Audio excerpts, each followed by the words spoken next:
Welcome everybody to meeting number 70, I think it is. Wow.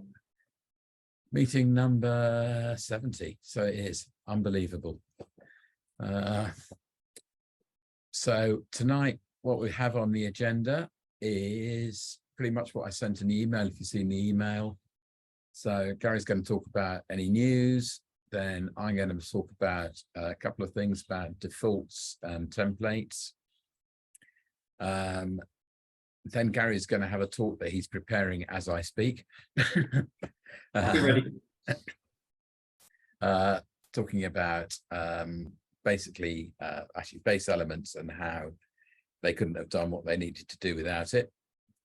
And we can have a bit of a discussion about that as well. And then I think there's various people with quite strong opinions about the new Claris certifications. So we'll be talking about those. A brief session on Let's Encrypt SSLs. Not the session I was hoping for, but there are reasons. Followed by Dom's special. Actually, I see Dom and Peter by the looks of it. Is that Peter? You're only tinier in there. Yeah, hi both of you.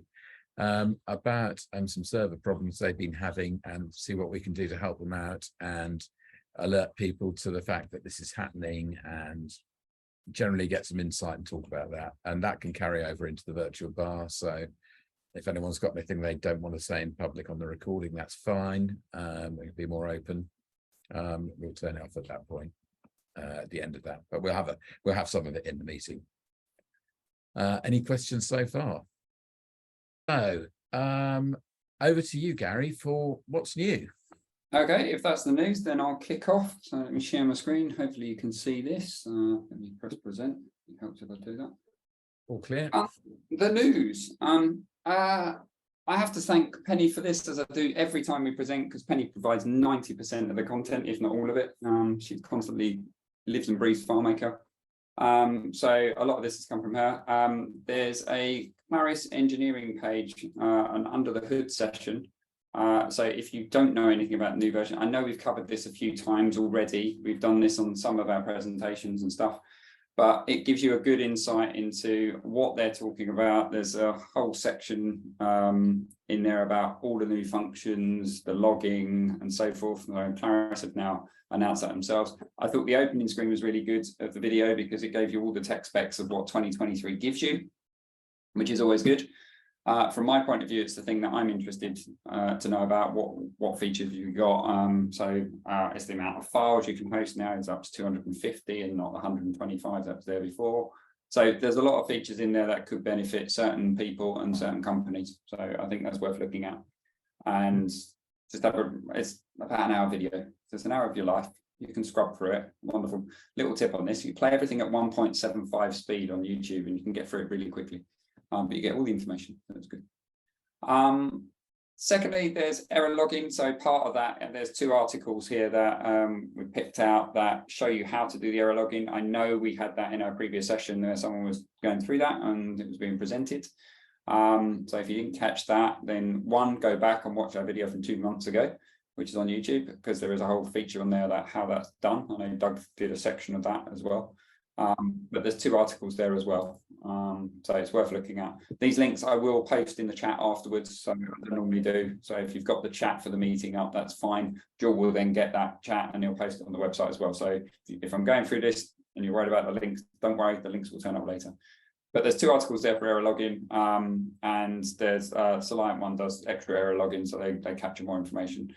We had a debate in our session a couple of months ago where we were talking about you can capture the record before you commit from the server, so therefore you could get a difference between the new record going and the old record, so you could log both of those. So technically you could even do rollback on a field change.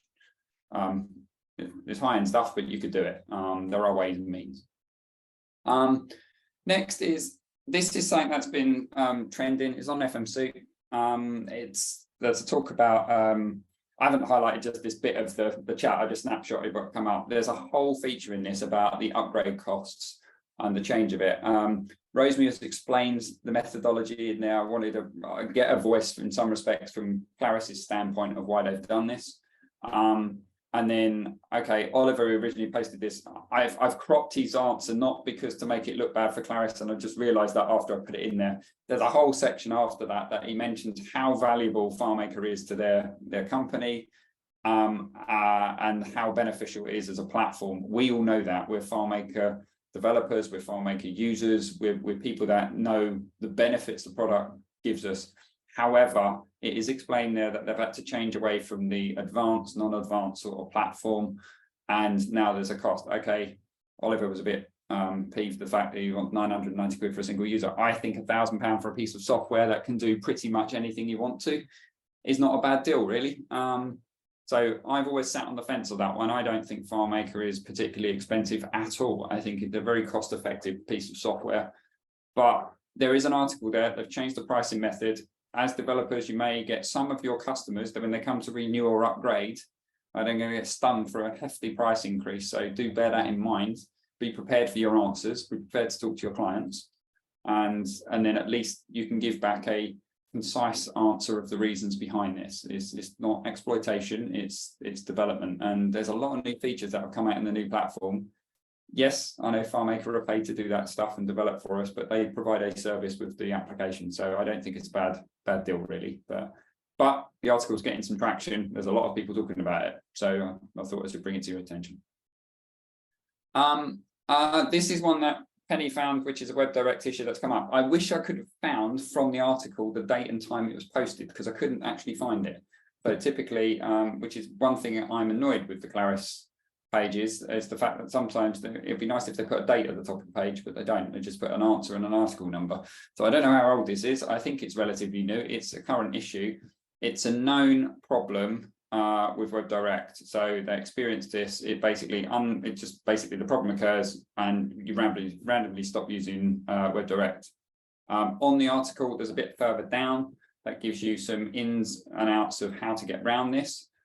There's some do's and don'ts of what you need to do. So if you are using anyone using WebDirect and invalid JSON comes up from the server, well, that's what it is. Make a note of this URL. It's a long URL. Wish I could shorten it from Claris, but Claris's URLs are massive.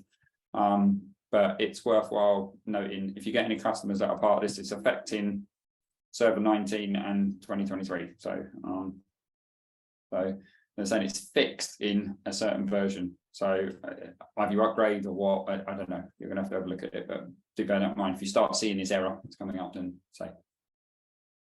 And articles of interest, which Penny's probably laughing now in the background because this is pretty much verbatim as she gave it to me. So tracking record deletes, this is something else that was part of that upgrade in 2023 that was sort of covered a couple of months ago, but there is a way with the logging now you can track deletes and you can track stuff.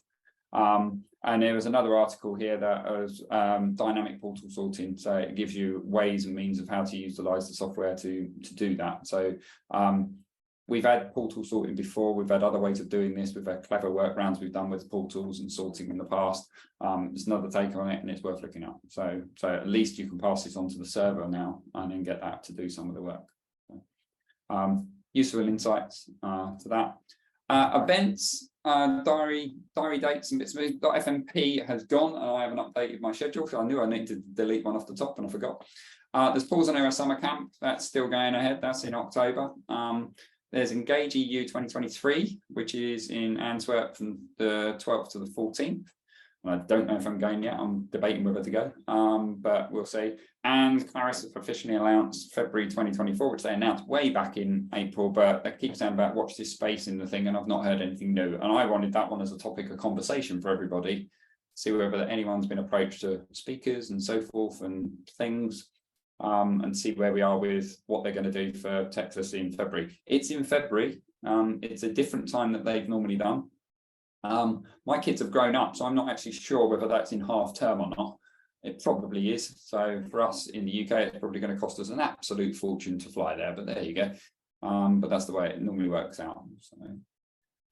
So that is pretty much it. There is a little presentation in the virtual bar, which I will do. It's an ongoing add-on to what I've been doing for a bit more of a deeper dive into the stuff that I'm going to talk about, which is to do with the base element stuff. So I will cover that in the virtual bar, only because some of the stats I want to put up I don't want presented in that spec. So I will talk about that stuff further on. And that is the end of the news. So that's all I have. So I will stop sharing and back over to you, Jul. Thank you. Yes, I'm going to be presenting at Engage You, and I believe Ian is, various other people. Christian is. I'm just looking down the list of names there, which is good. So come along to it, Gary. Yeah, I'm trying to see if I can get the time away. So that's the key. If I can get time away, I will do. Engage You will be probably the biggest conference in Europe for a long time. I mean, that's something like 200, 250 people are expected. So Excellent. I hope you all come. You're convincing me more to come, Christian. Well, it may be a tempting offer compared to going to Texas in February. Yeah. Where the conference is probably limited to a few hundred people. So it will not be a DEF CON like we used to have. Keep talking, Okay. Christian. It's good. Food for thought. Food for thought. I'm still waiting for details like sponsorship and speaker. Yeah. And thanks for posting the link, Christian. Are the dates of the 2024.fmp in there in the chat? So if anyone wants to know. It has been always early June for years. Great. I think that brings it on to me, talking through a couple of things about making it yours. First thing I was just going to talk about, I'm sure quite a few people know about this, but it's changing the default fields that FileMaker opens up with. So when you create a new solution, it will automatically put fields into a table, and you do have some control over this. Which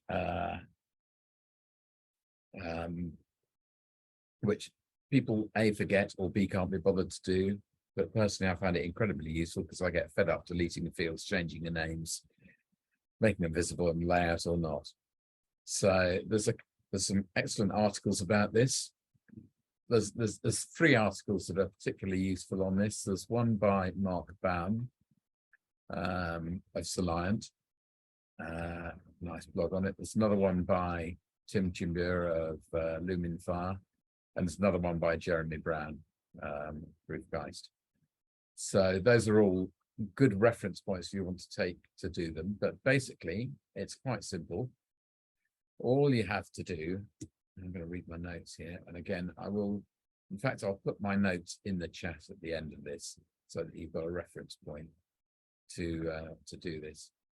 The default fields is an XML file which is stored within the FileMaker Pro 19, I guess 2023, because I haven't tried it with 2023 resources folder or extensions folder on Windows. I have no idea where it is on Ubuntu, but I'd guess the same thing can be done. And you pick the one that matches your language. In that case, it would be en.lproj.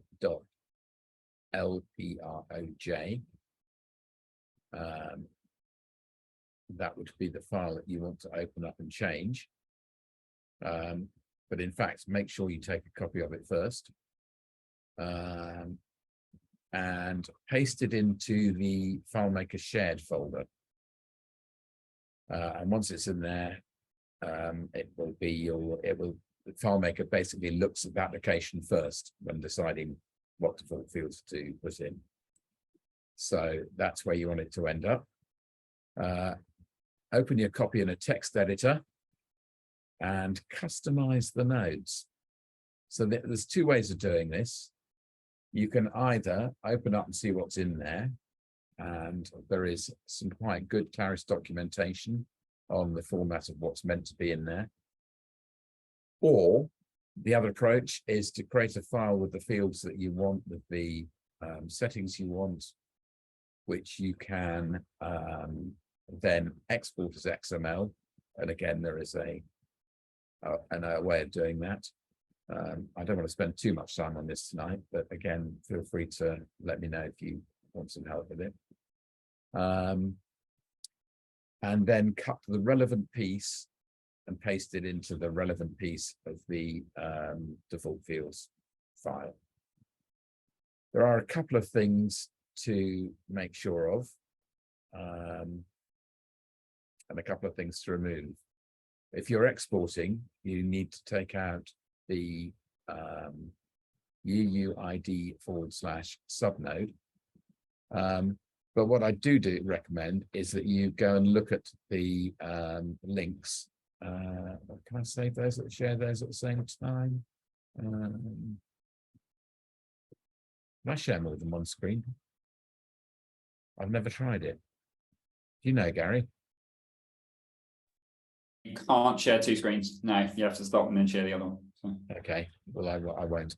Unless you share the whole screen instead of a document and then put them side by side. Well, I could do that, but I think I'm not going to go to the effort of doing that. Sorry. Okay, so what I could do is I could create,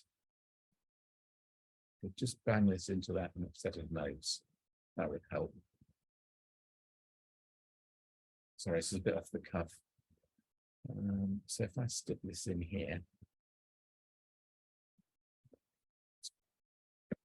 you can see roughly what I'm talking about. So this is the actual content of the XML file.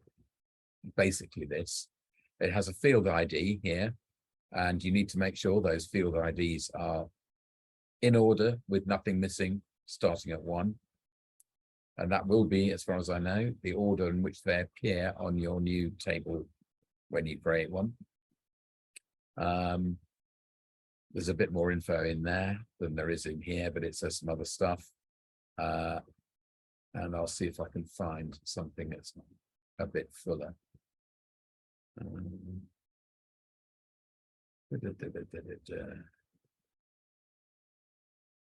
We just flick through these articles whilst I'm talking to see if I can find a better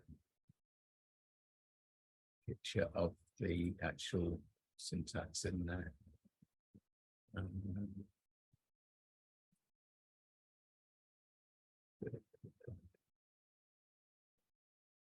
Okay, here we go. This one will do. I'm shamelessly taking it from someone else's article, I'm afraid. This is a demonstration purposes. So the sorts of things that we have in here. So we've got field ID up here. So this is the first field, which is naturally enough the primary key. You can put your own name in there, sticking to the usual naming conventions. It's a normal field type. Data type is usually text, but you could have number if you wanted. And you can put a comment in, which is the comment that appears underneath the fields when you created it. Next in there is an auto enter. So you can put an auto enter value in, and you could put everything in that you would normally do. One word of warning is that the auto enters don't always work easily. Sometimes they don't actually happen. So you just need to check that you've got the syntax absolutely right for that. There's a little piece of code that you have to have in there.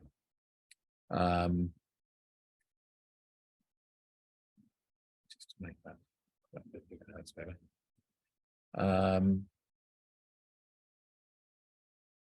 The usual things that you'd expect in there. In this case, it's using the get UUID. And I believe when I was talking about that bit of stuff that you're missing, it is making sure that it's in those parentheses with that funny text beside it. I can't remember if that's true for all fields, for all data entry that you wanted to do auto enter or not. I think it is. Again, your validation options, everything in there. What I will do in a moment is I'll share the FileMaker document on it so you can see that. There is a little comment down here that's highlighted. This one here that says tag list primary equals true FMI 0 end tag list. That is what determines whether the field is going to be shown on the, I think I'm right saying this, on the layout. So you know when you create a table, certain fields will automatically be added to the layout unless you tell them not to be. And this tells them not to be. So if you want them to appear on the layout automatically, don't include that. Okay, this is the FileMaker specification for the default fields. So this actually tells you everything that you need. They've been very helpful with this documentation. It's good to have a go at the syntax. And again, do this in a text editor of some sort. So it talks about all the different things that you can have in there. Gives you an example in true FileMaker help fashion.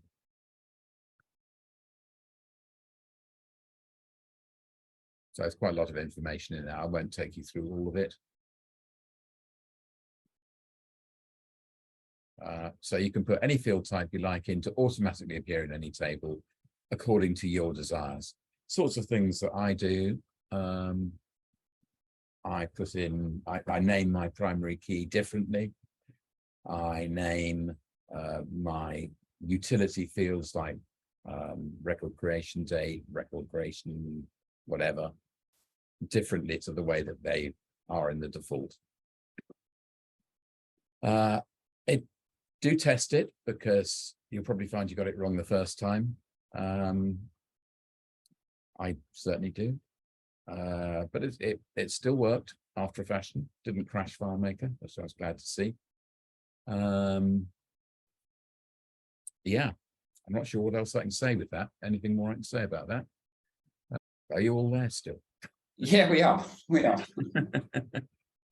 No, it's good. It's the classic thing that we do. We go with the default ones. We add our own. I've not changed the default in any of the solutions in that respect, but it's certainly something we can do. I know the guys when they're doing stuff, they'll add their key suite of key things that we have for our solutions. So if it's we want to do, we can change the base level.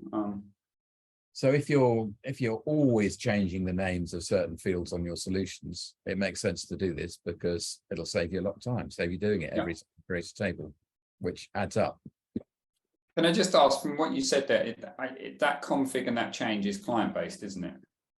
Yes, that's client-based. Yeah, so it's each client would need to change that. So if you've got a team of developers, each developer would have to change their settings to marry. So if you were a development house that had your standards, you all change it. So yeah, but then again, you could supply your developers with a default XML field and just tell them to put it in the shared folder.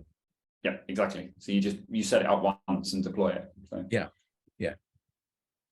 Which it takes effect instantly as well. So as soon as you've done it and it's in there, the next time you create a table, it will have those items in it. Okay. When we do ours, we work on, because Penny and Ben work from home, so they remote into our network and then remote on a centralized bot. So we just have to change it on the bots. So yeah, and then that's it. So therefore, if any developer jumps on any bot, then that would then change. So, I don't know how often FileMaker changes syntax, but there've been very little syntax changes so far, as far as I know. So, have you tested an update, Jul? I.e., when you update a version, does it overwrite? Is it the classic Claris thing that cleans up and then changes the file every time you do an update, or is it set in the XML as it is? I think it has wiped the file, but I'm not sure about that. I wouldn't swear to it because it's in the shared folder as well. It may not have overwritten it. It used to be in the app. You had to go into the application and put it in the yes, well, the application file itself, and that did override it, but now it's in the shared, so it doesn't. Yeah, I think you're right there. Yeah, thank you for that. They've only changed it once when moving to 19 from the original, so it doesn't change that often. Have I missed anything, Orlando? Sounds like you've done it quite frequently. Every time I upgraded, I forget to copy it, so I had to rewrite it. If you Google, there are some demo files that will help create it as well, if you don't want to get into the XML. Yes, it's not too scary. just- XML is very similar to JSON if you've become familiar with JSON. So But just make sure you have a backup. yes, make sure you have a backup. Don't destroy your original file. Okay. The other thing I wanted to talk about was themes. Well, it's driven by themes. It's not strictly about themes. When you open up your solution, you create a new file. When you create a new file, it always defaults to that theme that I absolutely detest. I can't even remember what it's called. I can't bring myself to say it because it's the first one in the list that's alphabetically, and I really don't like that theme. So I wanted to change it. I dug about, and eventually I found some articles on how to change it. But the only way to do it is not to actually change it, but to create a template file with whatever your settings you want in it. So the advantage of that is you can have more than that set, and it won't default to some of the behaviors that you personally are not fond of as a developer. It seems a bit daunting when you first look at it. I will again show you something, I think. Where is it? Yeah, okay. I will share this with you as well. So I think it would be helpful just to take you through these notes. Let me share that.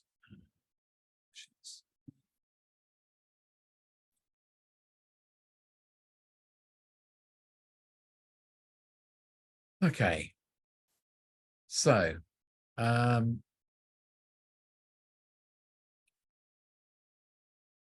to your template folder, which is here. If you copy it again, I'll put these notes in the chat or provide them as a file afterwards so that people can find it.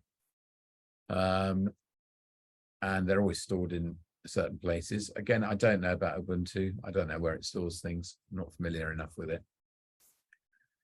And there are certain files in there, and I think I saw something. I'm just going to try something, Gary. I saw something just now that said share multiple screens. Here we go. It might do it. I don't use Zoom enough. So Where there's lost my window now. Lost my Zoom window. Where's that gone? it's it'll be a little bar on the side on another monitor. It's all right. Stop sharing. I'm going to share again. Cool. Share that one and hold shift to share that one. Well, let's see what happens.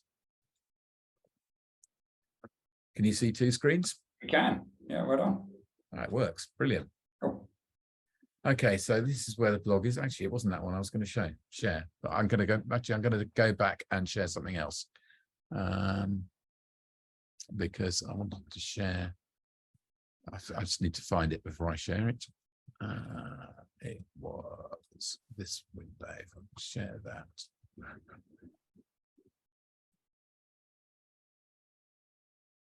Where is it?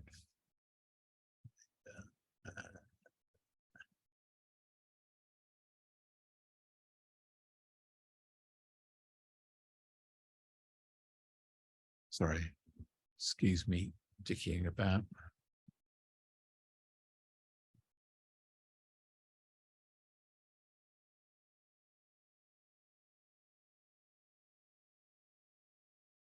Lost the first one then.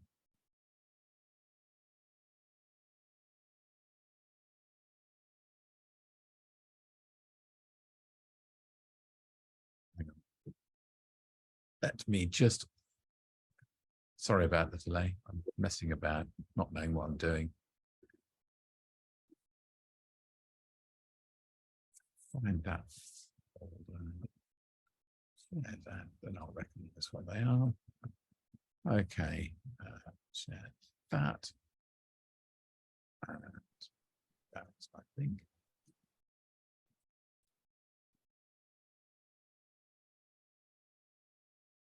Hopefully that has. What's that shared? Can you see this one? I'm moving around or not? No, Jul, can't see anything. No, Just can't see that one. creating FileMaker template one. Okay. Just share them individually, mate. Okay, I will stop out of that and share them individually. So that was obviously far too much fun. Next meeting, we'll work out how to do it. I'll work out how to do that one next time.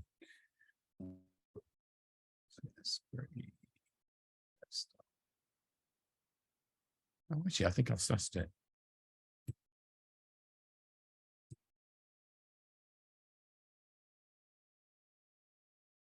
Oh, it doesn't want to do it. This, okay, I'll just share that one. Stop messing about anymore. So hopefully you can see this. I'll just bang this up so it's large. Right, this is the folder that will. I'm not showing it in the right location. I'm showing one that I've copied already. So this is what's in that folder. Looks like there's a lot, but actually there isn't a lot.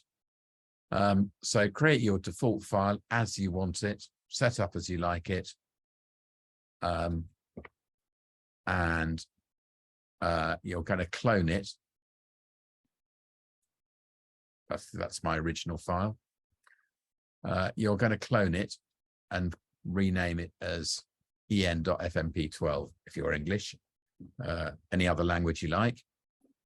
And then you're just going to make copies and rename them as other versions for other languages, which will make your template available in other languages. The icon is whatever you choose. That's a slightly different sized icon. You can work these things out. So that's 192 by 192. That one's 288 by 288. Again, this is the JSON files are very similar. Info en.json is, that's the one. I don't know if you can see this little bit here. Just enlarge this and make it as big as I can. Does that zoom in for you? Anyone? No, but I can see it. That's fine. Okay. So basically, it's a very simple JSON file. It tells you what the name of the template is, and that's what name that will appear in FileMakers when you create new from template. Description can be whatever you like, and the category is what category it fits in. So once you've done that in English, save it for all the others. See, it's exactly the same. It's a bit tedious. This one is slightly different. The info JSON file. Just copy the format, do what it says on the tin, adapt it to your own names. I think that's my profile on, yes, it's the community profile, that link at the bottom there. If you can see that bit that says URL, that will link to your community profile. Right. These are just different language versions of the same file. The only other one that you need to think about is what your template looks like. And it's that one. So I'll just rehash what we did. So you copy and rename any existing template folder, any of the existing template folders from on a Mac, contents, resources, dynamic templates. And you put it in library, application support, FileMaker, extensions, dynamic templates. I'll put the links and I'll put the document up somehow after the meeting or during it if I get bored during Gary's talk. You then take out all of these FMP12 files, every single one of them, so that you haven't got them in there anymore. And all of these info JSON files apart from the one you're working on, which would be the English one for me. So all of them apart from that one. And then I would change this one. So I'd open that in a text editor, like something like BB Edit.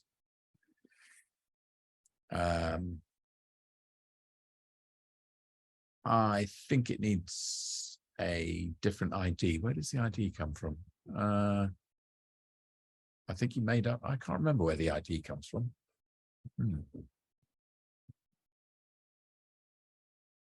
I think it's one that you can just use the get EU ID from and paste something in. Wouldn't be sure about that. If someone knows, do tell me. You then duplicate the information on every single one of these. Sorry, you change the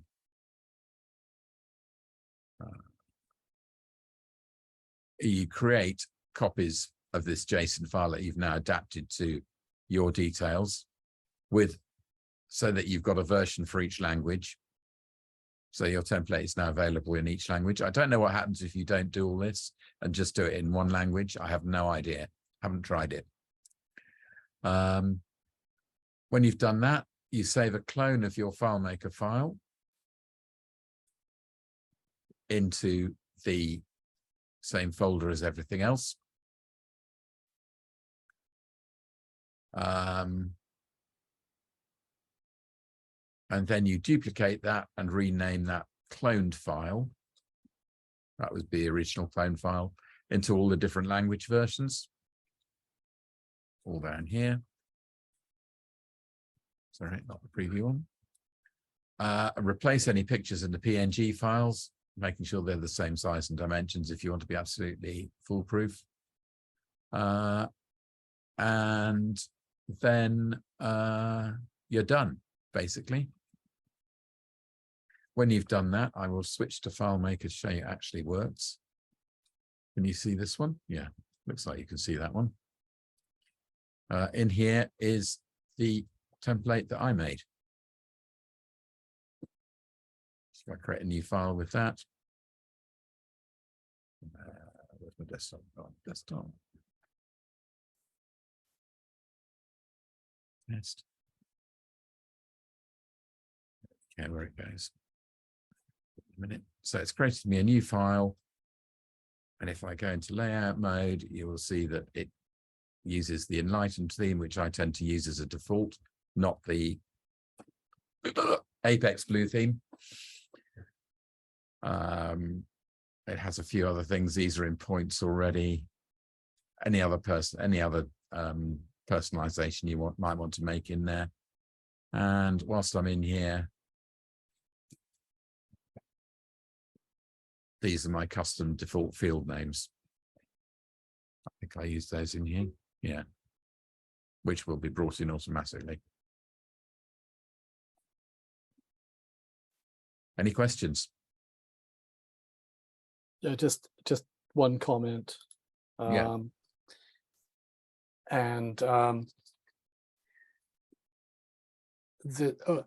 We sort of ran into a minor issue. I mean, it wasn't a huge issue, but it was an annoyance not too long ago, where essentially, if you've got a development team that is located in different countries, that one of the things there is that if you're copying the English FileMaker file that you've created, the sort orders are going to be the ones that you created. If developers are in different countries, what we found was we had a developer who created a file, uploaded it, and we didn't realize until a fair chunk of development had been done that the default sort order was not English, and the client was English. Yeah. And unfortunately, it appears that there's not really any easy way to change that default, apart from when you create fields, you have to go in and change the sort order to what you want. So it was just just something to bear in mind, that I think in your use case, there's no problem, obviously. However, for someone like Claris, who wants to create an example that can be used across, they probably need, they won't be able to copy the same FileMaker file So and use that I guess again and what again. you'd have to do is you'd have to create that file on different machines. Or alternatively, go and change the the change the localization. sort orders to Yeah. match the country. Yeah, so that's another step anyway. I just thought I'd mention that because that was something we ran into not too long ago, and Yeah, no, fair point. It's a useful point to make. Yeah, thanks, Ian. yeah, well, no, it kind of caught us by surprise, and because it's something you don't normally think about. But yeah, anyway. Hey, I had a look. I'm playing along at home here, and I had a look at the thing that Ian is mentioning. There's a choice in the field default, which I reckon might be useful. Oh, okay. Yeah, in someone can our verify. in our case, we sort of caught it, you know, a month into the project, so it was a little bit. Yeah, I can see how that would be, because you'd have to change every single field that you've ever defined. I think you could change Yes, I them did. after the fact, but there potentially be a heck of a lot of them. I'm looking at all these Yeah. languages, and second to Yeah. the bottom says default, which I reckon would be the application default as opposed to the operating system default, most likely. Yeah, And then code. you're talking about the options, the storage options for fields, are you? Yes, I'm in field definitions, Yeah, pane number I 3, get what you mean. storage, default language. All the Yeah. languages seem to be in there, presumably whether you've got them installed or not. Yeah. I mean, Yeah. actually, our what we did in this case was we basically sort of said that we basically said that if somebody is creating a new file and uploading it, they need to make sure that everything is set to English before they pop the file on the dev server. Yeah. Well, Makes sense to me. hopefully everyone will find that, or some people will find that useful. Someone will find it useful, I hope. I'm sure many will. Many will find that useful. I think really the answer is if something's annoying you in FileMaker and you think it could be done differently, there may well be a way of doing it. So hunt around for a bit. Yeah. Someone will have done it. You'll find the answer. Hopefully. And hopefully some pitfalls along the way, and probably a good blog on it. It's a bit of a sledgehammer to crack a nut, because I think you ought to be able to choose what your default field is. So mind you, I haven't added it to the suggestions pages. Sorry, not the default field, the default theme. That would be useful, because I'm sure many like me are not very overly fond of Apex Blue. You not just delete Apex Blue and then it goes to the next one. Sorry, I was just thinking of hacking it. I'm sorry. If you just don't like Apex You Blue, could take it out of the equation. Rename it Zbex Blue. Exactly. Rename it in the XML, and then hopefully that's enough. But that should be it. So, Yeah, I haven't tried that. Maybe I should go and try that. it just goes in alphabetical. I'm sure they're doing it via ID, and it's probably the first ID they put in there. But if they're not and they're doing it by name, just rename it. Yeah. Just put the one you like as dot, and then the name. It'll probably go first. Yeah. Well, if you're feeling really brave, you can go into the themes folder and actually change the CSS of Apex Blue to a more appealing color set. Not the color set, it's everything in it, Orlando. It's the size, it's the Well, font I mean, choice, you've got everything in there. You've got font size, line height. yeah. Everything is the raw CSS. So if you did want to properly change it at the root, but then that will get overwritten if you do a Yes. complete update. You've got to And do I believe it sets it when you create the file. So if you then change it, it doesn't. It only affects it if you create a brand new file. Okay. How about renaming your favored one to Apex Blue and just deleting the? That's exactly where I was going. Yeah, Ian. yeah. Just find the one you like, make it Apex Blue, and hopefully that does it. That'll do. Is there one you like? I think there's room for Probably not. Minimalist. That's the one I like. minimalist. Yes. Someone's done a template for minimalist though. So- It's called IKEA template, isn't it? Actually, it's the guy, Alex, the guy I got the article from, Alex Zuyev. He's written an article in Claris community. If you look it up in there, in fact, I'll probably give a link to it as a bit later on. He has created a minimalist theme, which you can be free to use. Cool. Right, I have no idea where we are in the time scale because I was A little over, but doesn't matter because mine's going to be not mega long, so we'll catch up. We should be back. Okay, so over to you, Gary. Right, I will just represent my screen again. I've got to thank Jul for this because he came up with the title, which I thought was brilliant.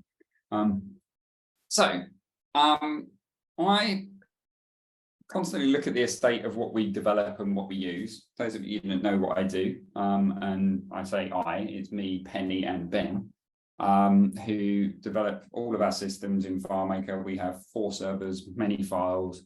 They're all linked and talking to each other. Some of these files are 20 plus years old.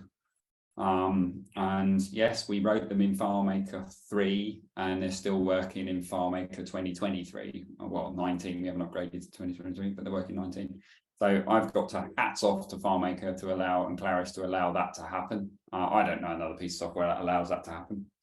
But the knock-on effect of that poses issues because you're working on something that old. There are do's and don'ts that FileMaker have released, similarly to what Jul was talking about with themes and layouts and so forth and functions. So I've got stuff in some of the solutions that I wrote many, many years ago that is obsolete, not needed, and we never need to write them again.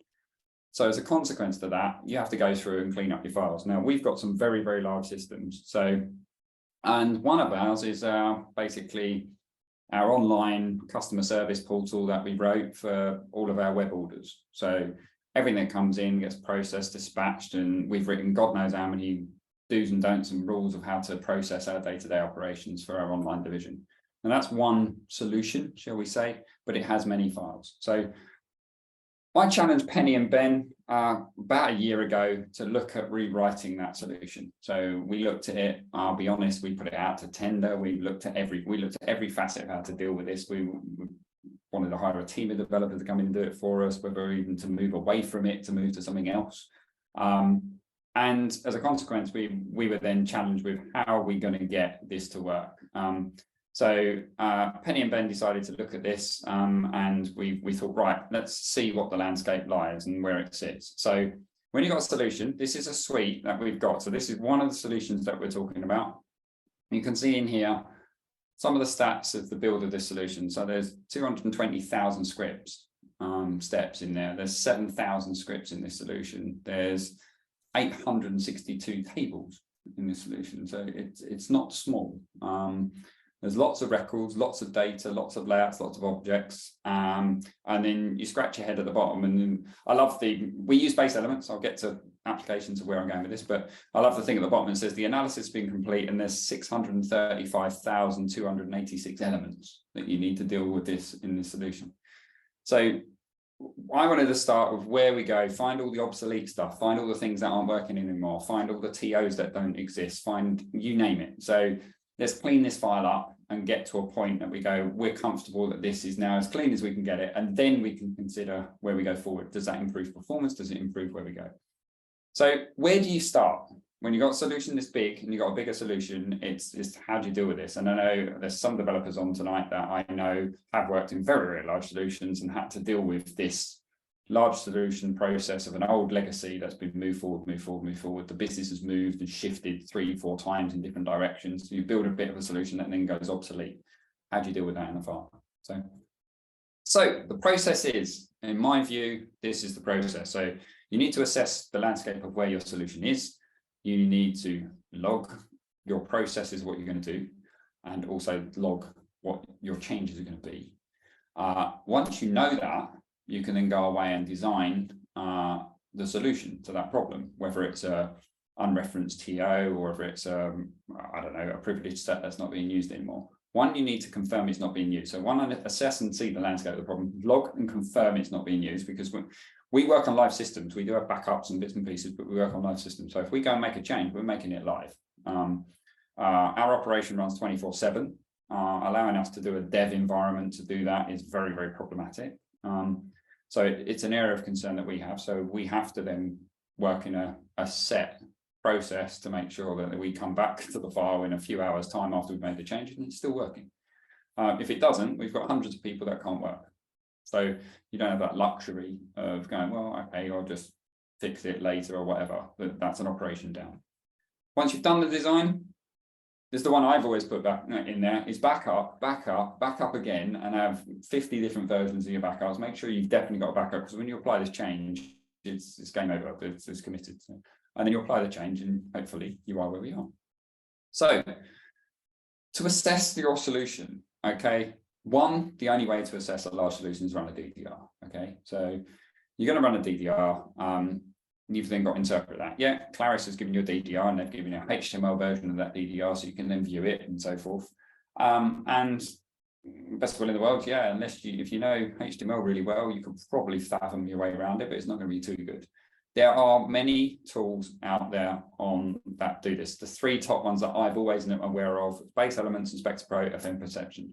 I'm not favoring any version in this presentation. I'm just saying, if there's a tool, go try them all, find the one that fits for you. FM Perception is phenomenally fast. I mean, the few times I've seen it used, it's lightning fast at digesting the DDRs, processing it and giving you a view of your solution. Inspector Pro's got some various other tools that I remember seeing demoed at DevCon once and thinking, oh, I haven't seen that before. And Base Elements, the only reason why we use Base Elements is I bought Base Elements, well, we're talking 10 plus years ago, as for a solution we were looking at assessing and fixing, and I bought Base Elements from that. So we already had a license. So that's why it became our tool. They all do the initial same process, but some have nuances, and they may have nuances in your favor. Just search online for any of those applications if you haven't used them, and you want to maintain your system and have a look at anything. So once you've got that assessment, which is your report, you need to log. Okay, so I'm going to stop sharing before I do the log for a second and share another screen just to give you an idea of what Base Elements would look like very quickly. So if I just quickly reshare this and I go to share this one, I hope share the right screen. Please tell me you can see this database. Fingers crossed. Thumbs up, anybody? Yeah, good point. Okay. Yeah, can see it.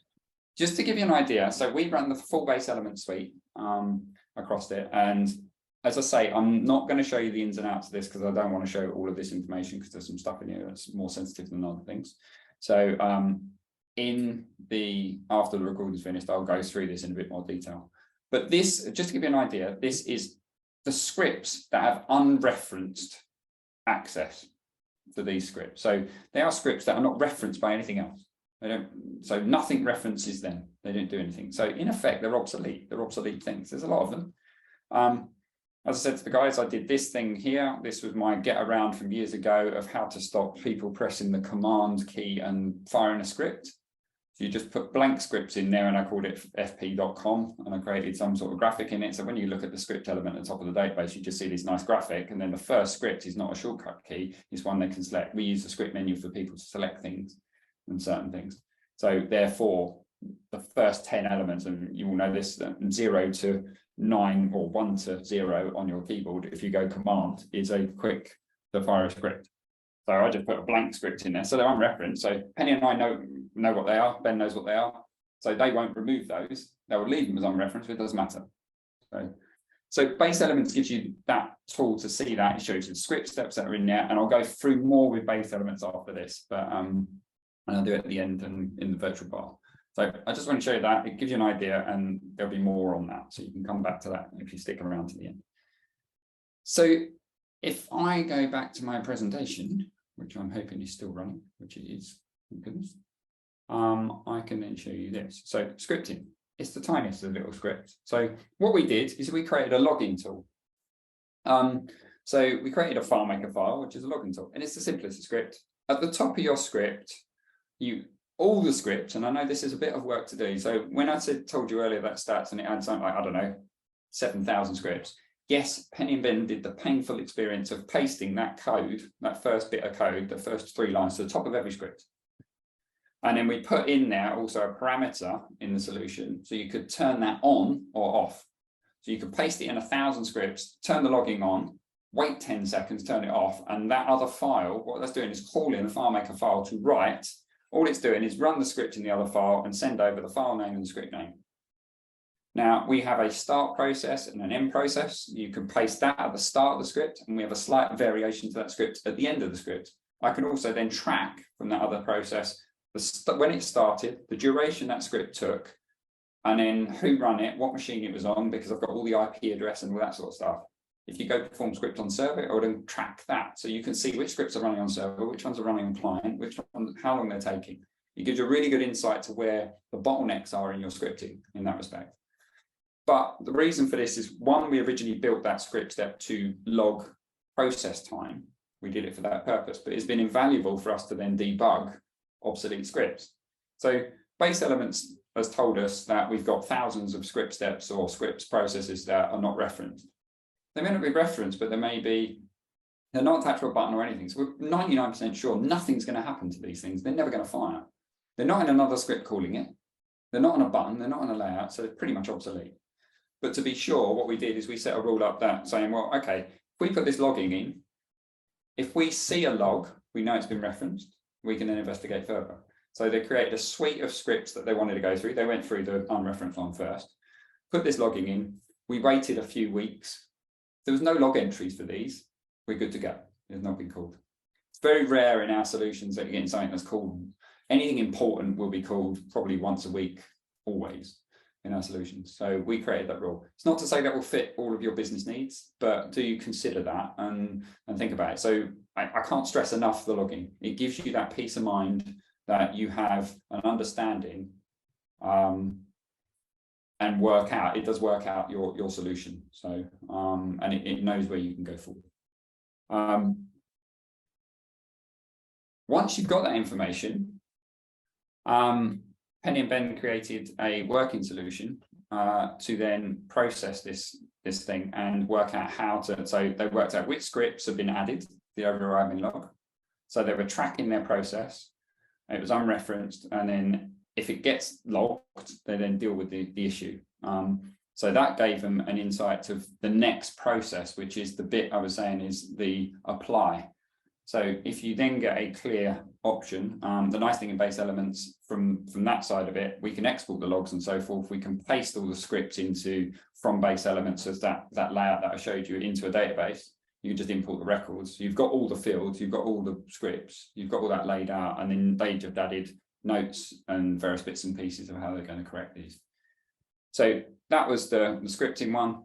There's one for layouts as well, where we've got unreferenced layouts and bits and pieces. So they've added logging and bits and pieces to that as well. Okay. And at the end of that, when you get to the end of it, they then applied that change. So what they did is in one night, and I couldn't believe they were doing this in one night, but they literally went to the solution in one night and said, right, we're going to bring it down for an hour or whatever it's going to take. And they went up for that cleanup process. So they, in one night, they deleted 519 scripts. Scripts with disabled script steps were cleaned up. So there's 222 of those. There was external data sources removed of 7 of those. And there was more stats that Penny listed as well. There was a load more stats in there. So from that point of view, in one night, they were able to apply that, press commit with a confidence that they'd done all the research and all the processing and all the checking, that was a very live system. It was brought down for probably no more than an hour. And it was back up and running the next day with 0 impact. The users didn't see a thing, nothing happened. All they did see is they noticed some of the layouts that, if they were visible beforehand, had vanished because they didn't need to be there. But most of it was the back end stuff. Now, you've all done this before, but it's something we've got a proactive process going on now where we're looking at our solutions. Coming back to the DDR at the start, the one thing I need to tell you alert you to. Most people just run the DDR. You've all done this before, but we know it's that thing of, for the reference bit to work, you have to know every database that is going to reference that solution. And you can't just do it. You can't go to external data sources and look at it from the point of view of that solution. You have to understand your database. You have to know if another solution is referenced in that. Because when you run your DDR and the base element side of it, you have to get every part of the solutions. You have to have every single file open that you are referencing and is referencing you. And if you run your DDR then like that, the software, Base Elements, Inspector Pro, FM Perception, will get you every side of that process. You'll be able to see every element. And in that respect, you'll have confidence that there isn't an option, because if you run that DDR and just on that solution and external, you may delete something that another file is then dependent on. You wouldn't have seen it. You wouldn't have seen that side of the data. So, so do bear that in mind when you're doing it. And this is an ongoing process that we're doing. I just wanted to share it with you. It's been invaluable to the work that Penny and Ben has been doing. It's given a really good understanding of our solutions as well. Ben, bless him, he came on board a year ago. Penny's been working with me, as you know, 10, 12, 15 years, I don't know. Penny's here, she'll say. But the thing is we understand those solutions. Ben's only been with us just over a year and he has never seen those solutions. Yes, absolutely, an exceptionally capable developer, but when you're getting under the hood of a massive system like that, that is dependent on the business running, it's a daunting task to get your head around it, but it gave him the confidence to work on it. And he was very comfortable working on solution, knowing he'd gone through that process, he'd checked everything, it had all ticked, everything was fine, and you can apply the change. And I think it's credit to both of them doing this, because I never thought we'd ever get to I was always convinced we're going to just start again. It's better to just start again. But I think the route we're going to take now is probably amend what we've got and keep it going. It gives us that way of doing live environments. So, I just wanted to put that out there. Comments, please let me know your thoughts on it and anything else really. Hey Gary, so in my prior job, I did something similar where I basically logged everything that was happening, trying to remove unused stuff, and it was quite funny because I basically found I removed buttons that nobody had pressed on for over a year. Yeah. And then naturally, after removing it, 6 months later, somebody gets in touch with me and saying, like, what happened to this report that I run? It turns out there was this one client had this report that they asked for at random intervals, like approximately every year or every year and a half. And so basically, I checked, nobody's run this thing for over a year. Surely it's safe to get rid of it, but nope. But we haven't had that yet. Fortunately, I had a backup, so I was able to pop it back in. That's the one thing we do like with what we're doing with base element stuff. If we change a script, for example, because it holds iterations in the project, you can then open that previous version, grab all the code, and you can just copy and paste it. It's not going to help you if it was attached to a button because you've deleted the script ID. But the point is, at least you can get back to where it was. Exactly that. If you were running a report, it's going off to a layout, doing some finds, exporting, generating, emailing, that whole script process is there. You can copy it and paste it back in, attach a new button, link it up, and you're good to go. So the logging I did was a bit different. What I did was I created a logging table, and it had a load of fields. Basically had a field for what my script was, start, the time it was run, but then it also had like auto enter calcs for every get function. So get layout, get found count, everything. And then I created the records in a custom function via a SQL insert. Right. Because you've only got one context in FileMaker. So if you create it via SQL insert, it also got around any issues where if the script had a problem where you couldn't navigate away, because if you try to navigate to another layout, that's got a number of implications in FileMaker, but creating it via SQL it just goes and creates it, and you don't have any of those issues of trying to deal with what happens when I navigate away from this layout. It doesn't fire script triggers. It just basically creates a single record, fires all those get functions. So, you know, the script name, found count, layout, mode, everything, just everything about the status of the system at that point. So I found that really, really helpful. And Cool. basically ran that for like 5 years and just, you know, created millions of records, never had any issues with it. That's what we found with the login of that. It's just a simple log script. There's nothing major to it. It's really straightforward. But the power it gives you on the other side of it when you see the data, it's scary when you put it in a big solution. You paste it all, and we did it on a parameter and then turn the parameter on, and the other file just lit up. I mean, it was just within seconds you're getting thousands and thousands of script processes being run, and that's what happens when it's in a live environment. We've got exactly, constantly running things, and you just realize, right, that script is definitely being used. Go find it quickly and turn it off, because we know that's being used. It's obvious. It's blatantly obvious. Yeah. Looks like Tony's got a question.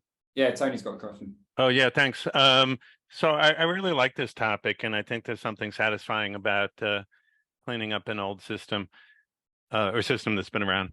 The couple things I very much like the logging idea. I looked at how we're doing the logging. I'm a little bit over the top. I'm just like, wow, I'm logging way too many things.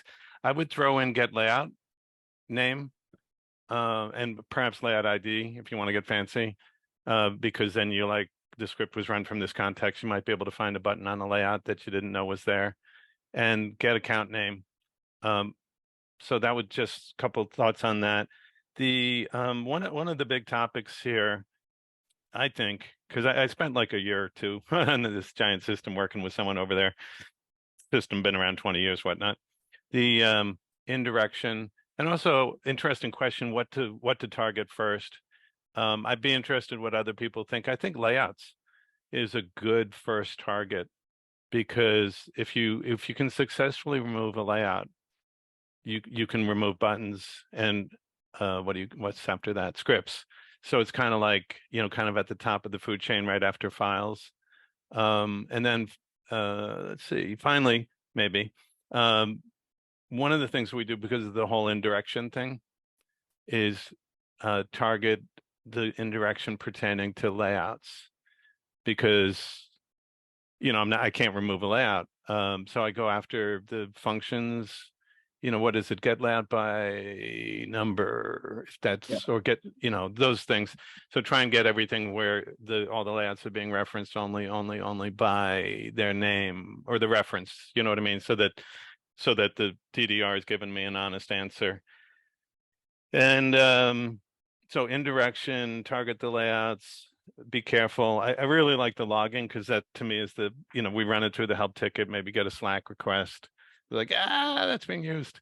But anyway, those are all my ideas for now, but I really like the topic, and it is satisfying once you do it, as long as you don't break something along the way. I think that's the thing. It's definitely a nice process when you look back at a legacy solution and go, oh, we've cleared all this stuff, or we've changed this data, we've addressed this data. And it's certainly a nice process to go, right, our aim is to go through this and remove all the errors and all the unreferenced and do that for the whole solution. It's a mountain to climb, but it's certainly something that we're going to focus on. I agree there is a process, and for me it's definitely a process of you have to think of all those things that are dependents of it. So yeah, if you go delete a layout, or if it's referenced in the script, you're then going to get an unreferenced line in the script. So you got to be careful about how you deal with that, because sometimes you do this process, and I was talking to Penny and Ben, they ran the process and went, right, we'll test their theory first by going through and deleting a few scripts first. I'm going to go gun ho and clear the whole lot off. But in doing that, they then rerun the DDR again, and they had more problems after they cleaned up a problem. So, because the knock-on effect of them doing that meant, oh, and that created a whole suite of more issues. So it's an iterative approach. You're going to have to do this. It won't be one step and you go, right, we've cleared, if there was 100 errors in your file, we've cleared the 100 errors. When you get rid of the 100 errors, it will probably create another 300 errors by correcting that. It's a constant process. But it's finding those things that are problematic. They're slowing your system down. they're too much. Like we had data that was written into files, into tables, and they went into the table and realized the last write on it was like 2006. And I like, all the data was there because it was written to and then just turned off, and it was just become obsolete. So the first thing was exactly that. If this isn't being written to, find out what the data is, let's purge it out of the database. And we had tables with hundreds and hundreds of thousands of records in table sets that were never used and never updated. So you can look at it and just go, well, instantly it just reduces the file size down straight away by deleting that data. Then go, right, now I've got an empty table. Next stage, what's it being referenced by? What impact is it going to do if I delete that table? Yeah, it's like peeling an onion. Yeah, it's like peeling an onion while climbing a mountain. it's one layer at a time, absolutely, and you take each layer and then deal with it. But it's now an ongoing project that we've got. So Penny's gone online, so I'm sure Penny will comment on this. So. I was saying it is like peeling an onion, but it's taking the low-hanging fruit. So you find a table that's got no records in it, or very few, or records that were last 5 years old, and then you look at all the scripts that point to that layout and you establish whether they're used or not. Then you can delete the scripts, so not worried about deleting the scripts live, and then you look at the layouts and see if they're referenced by any scripts, or you delete the scripts, therefore you can then delete the layout. Therefore at night you do the scary thing, which is delete the table, or check the TOs that you're not deleting something in the middle of a chain. Then you have a stiff drink and you delete the table and commit. But then you've taken the lowest lying fruit, and then you can go on and you've got round two, because, well, hopefully you've already established that you've got nothing referencing that already, you ideally. But possibly it generates more things for you to do in round two. But we've deleted tables. We've deleted over 15 tables, 20 tables, and we've got another 15 to go at least. Cool. I take a little bit of a lazy approach where I'll delete stuff and then I'll run, there's this rhythm with the DDR, like do a bunch of work, do the DDR, which gives me a little recovery, and then just let the DDR tell me what, because I'm not clever enough to kind of go back and say, like, this called this and this and that. I'm just like, let me just see what the DDR says on the next go round. But I like what you guys are doing. I'm going to just drop perhaps my final comment. I did a blog post for the New York FileMaker Pro user group, which is kind of relevant to the topic about indirection. It was renaming FileMaker code objects without breaking code. And there's some decent analytical work there about indirection that might be useful. But carry on. Keep them systems clean, everybody. We're trying. Christian. You put the camera on. I thought you were going to talk, so that's fine. No, that's fine. Fair enough. So I have the reason why one of the things of using the tools is that what Tony's saying about the things that are referenced and unreferenced. If you build that DDR at the start the correct way, it will give you all those insights and those references. So the point is, it's a button that's referencing it because it tells you what object type it is. It gives you all that information. So you don't have to be worried about, oh, I'm not sure which type or which layout it was on, because it knows the button, and the software will track back that button back to the layout everywhere it's used, whether it's got triggers on certain things. You can get all that information from the DDR. It's all there. So it's just the point of when you run that DDR and use it, unless you're putting it through some sort of tool that's going to do that analysis for you. Right, as I say, any of the three that I mentioned will do this. It then gives you that reassurance you can go and delete it because it's not referenced by anything. The software does the heavy lifting for you. It's not like Penny. Yes, Penny and Ben did go through an awful lot of scripts to put the logging in. I'm not disputing that. It was a huge amount of work, but the point is the tool is going to give you that reassurance that it really isn't referenced. You can get rid of it. It's just the knock-on effect. When you do get rid of it, you realize you make a load of other things unreferenced because it has knock-on effects. So that's it. That's what I wanted to share. So next on the agenda, Jul, what have we got? Next on the agenda, we have the new Claris certifications, which you threatened to go and do, Gary. to see if I did, and I haven't had time. As always, I don't certify myself in anything. I'm a jack of all trades and a master of none. So look, it's up for discussion. I have someone who's here that, in my view, probably the most qualified person developer I know. Yeah, maybe some of you here that are just as qualified as Penny, but Penny's passed every certification barring one, and that's only because I don't think she existed in FileMaker spheres when they released the first certification. So if you don't know about it, and the little summation I will do with this is Claris have released new certifications. I've just pasted a link in the chat. Good, fine. So they've done, if I can go there, I'll share my screen and run through it. Here we go. Yeah, that's exactly the one that I was sent. So I'm going to quickly share my screen, Google Chrome. There we go. Hopefully you can all see this. I can zoom it in a bit more so you can really read it. And I'm hoping that is that displaying correctly?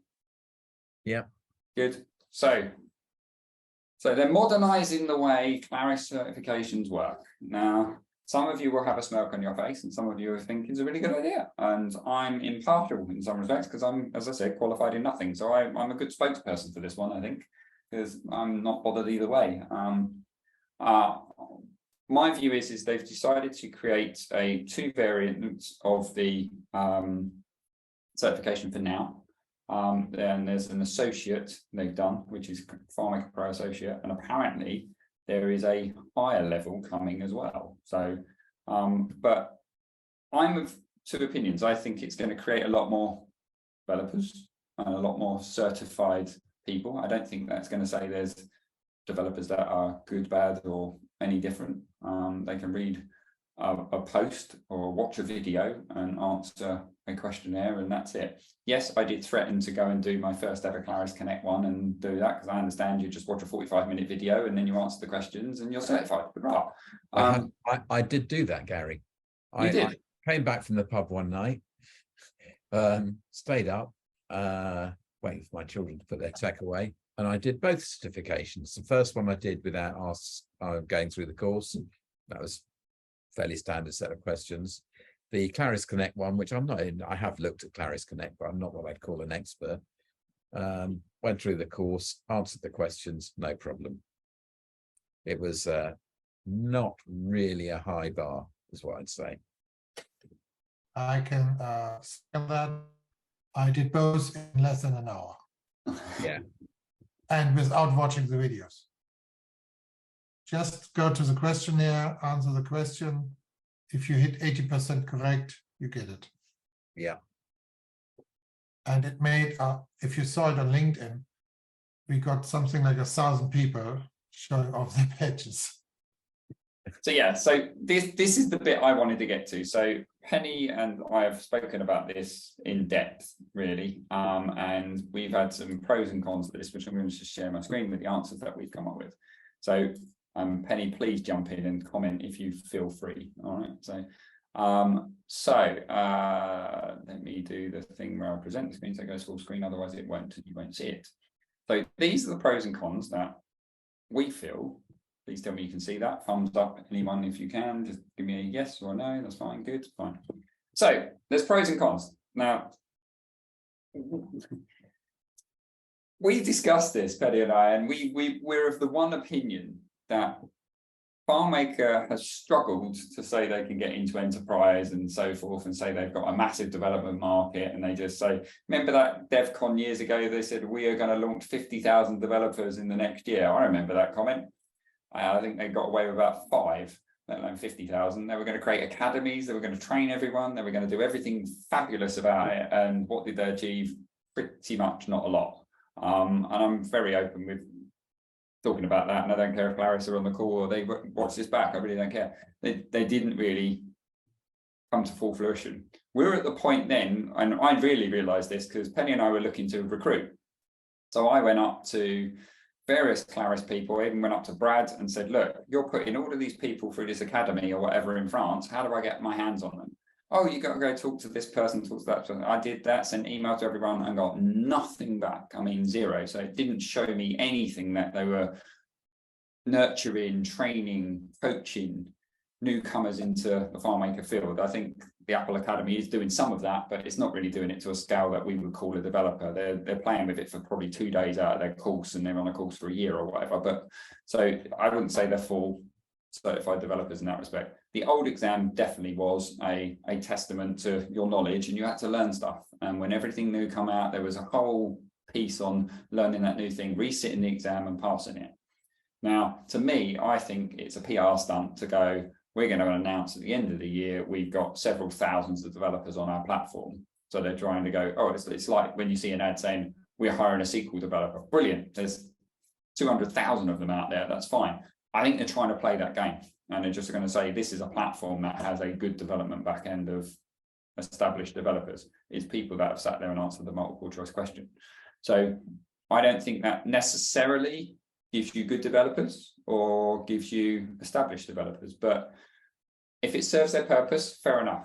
The one thing it does do, and as Kristen said, LinkedIn lit up. I mean, lit up with everyone with these things. So anyone following that is going to see this brand called Claris then becoming to the top of their feeds all the time. So it's going to get the brand out there. So I think the marketing stint, fabulous, great idea. Cons, well, I can't really comment on the certification. That's because I've not done it. So I'm going to pass it to Penny. Your cons, what do you think with it, as far as you're concerned, the issues with it? With the change in the certification? Yeah. Nothing beyond well, I mean, it's not as rigorous as as I've said, as the original certification. It depends whether you regard that as a con or not.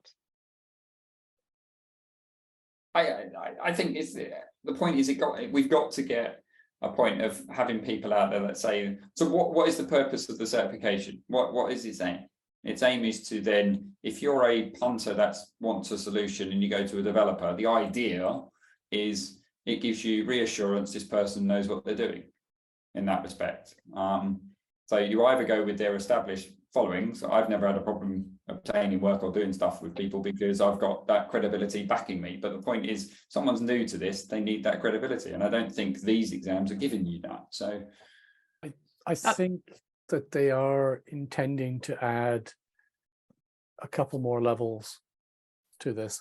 So there will be like an expert level.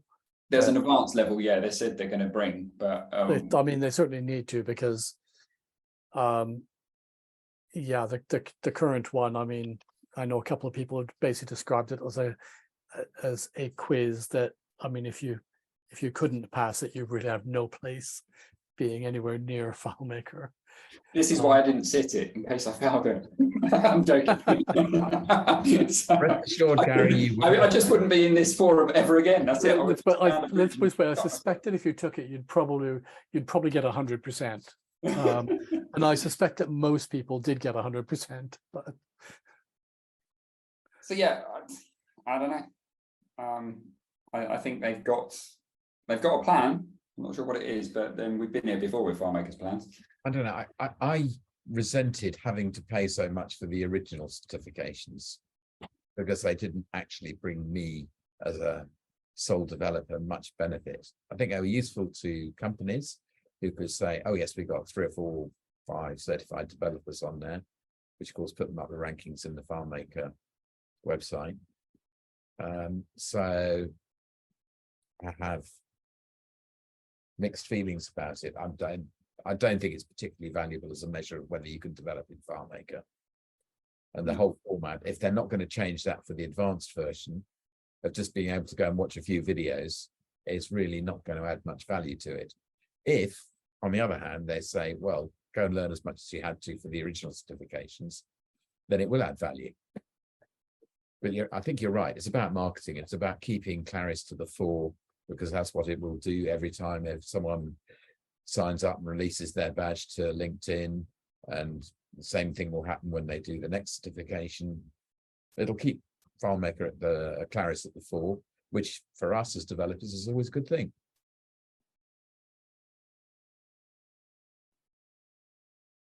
So in fairness, in the original certifications, I do recall there being a number of questions.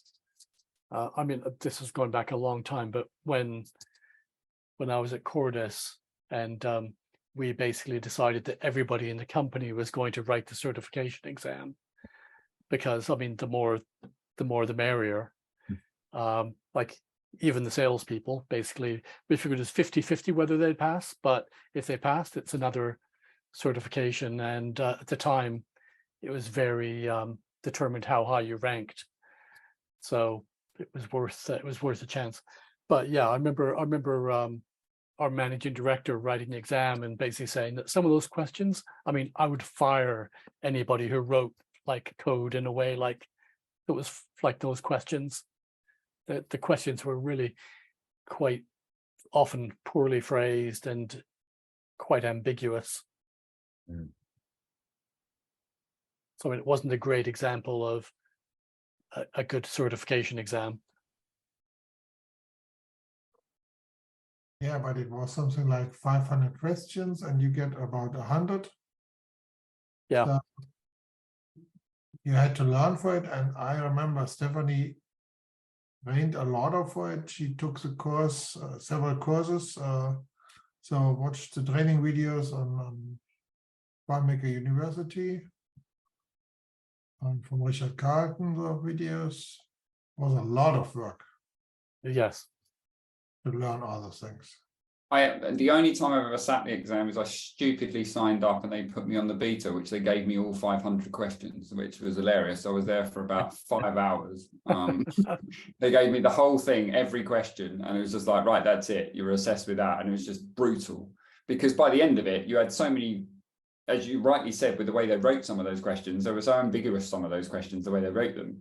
You were then thinking of a question that you thought you answered several questions back, thinking, oh, this is another take on this a different way, and it made you question what you're doing. And when you're on the time to do that amount, that was tough. That was a brutal day. I don't ever want to do that again.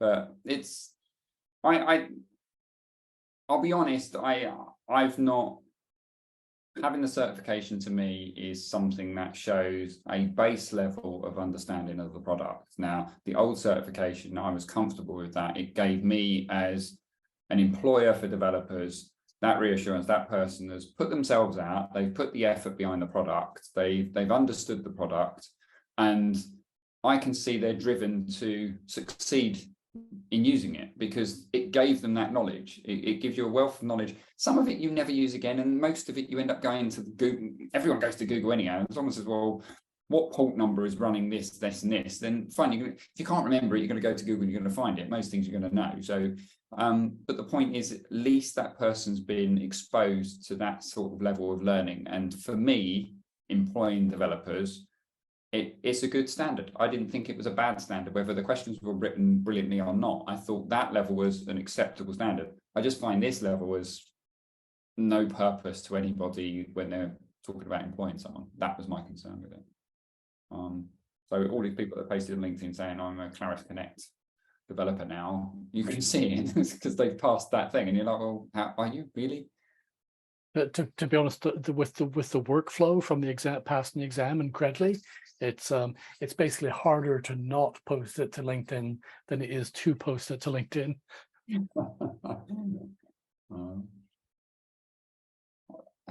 I don't know. It's going to be an ongoing topic of conversation. We'll see what the advanced one comes out with. We'll see what that's going to do. But I think watch this space. I think there's changes coming. It'd be interesting to find out if there was an actual proper thing from Claris. I know that article that's there, but I just think IT professionals have their slug line. I just think is about IT professionals who've gained a new skill and/or certifications last year received an average raise of $12,000 to $13,000. Right. So that questionnaire you just did in 20 minutes. Right, I'm going to go to my employer. So this is where I am sitting a bit. Penny's now come to me and said, I want 10 grand pay rise. I was like, good on you, Penny.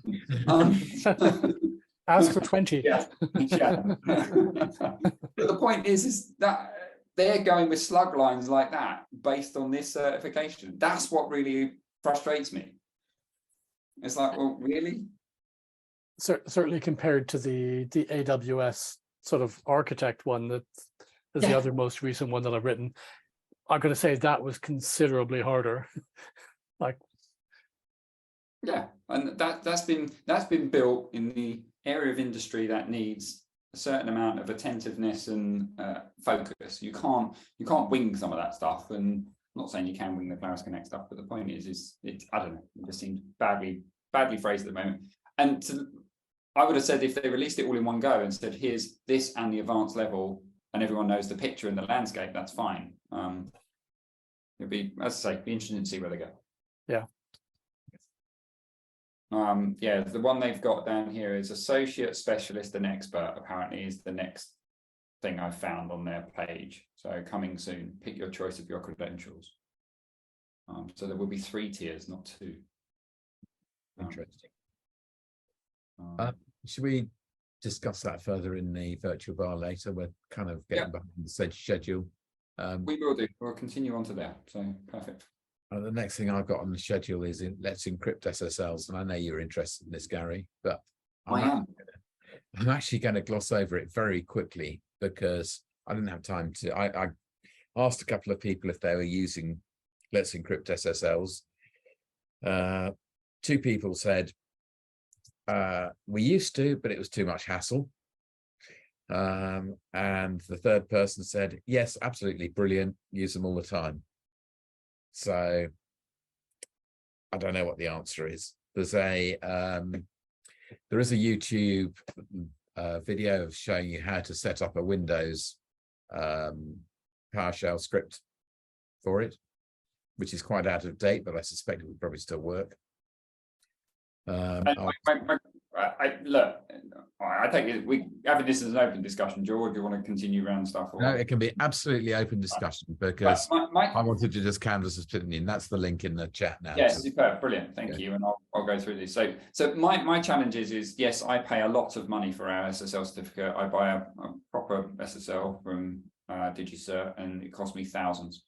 And at the moment, we've gone that way to get the fully qualified domain, and it works. It works seamlessly. We have a wildcard statement, and it's brilliant.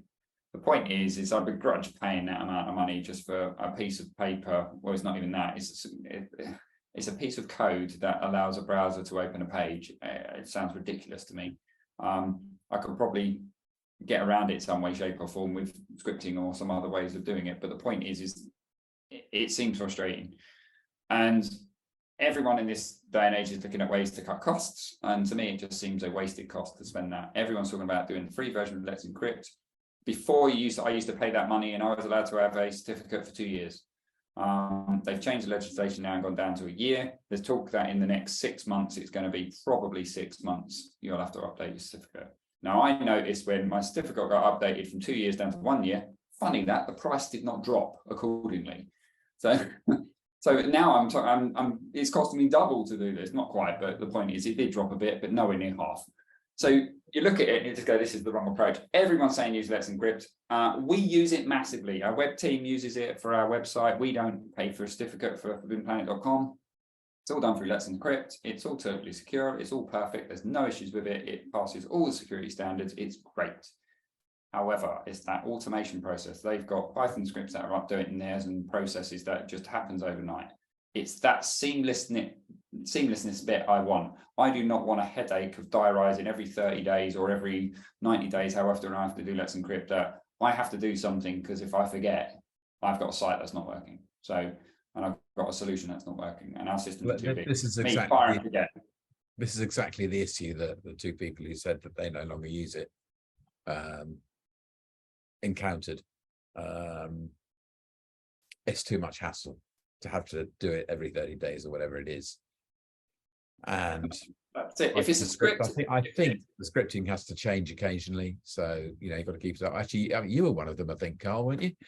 Yeah, that's right. So I've used it on servers in production before, and I've got a client that uses them on all their servers. And it's the automation that's the problem. The FileMaker server doesn't always restart properly. So they come in the following day and everything's dead and nothing works. And someone's got to frantically go in and restart the server. That in itself is a pain in the arse, but it's not a massive deal. But the problem is that periodically the API changes. And on Windows, there's an executable that you have to get an update for. And then invariably You have to go off and find the latest download, get the update. It doesn't work straight away. You end up messing around with permissions. By the time you spent an hour or so sorting that out, you may as well just go buy a certificate for 40 quid from somewhere. And that's where we got to with it. Yeah. This should be something that Claris Connect does, shouldn't it? Well, you're Claris Connect developers now. Why haven't you sorted this? Sorry. You say that, interestingly, I was looking at, so we had this conversation with Jul the other day via email, and it got me thinking, is there actually an API out there where I can just download a certificate to set up a certificate? And there's one called 0ssl.com.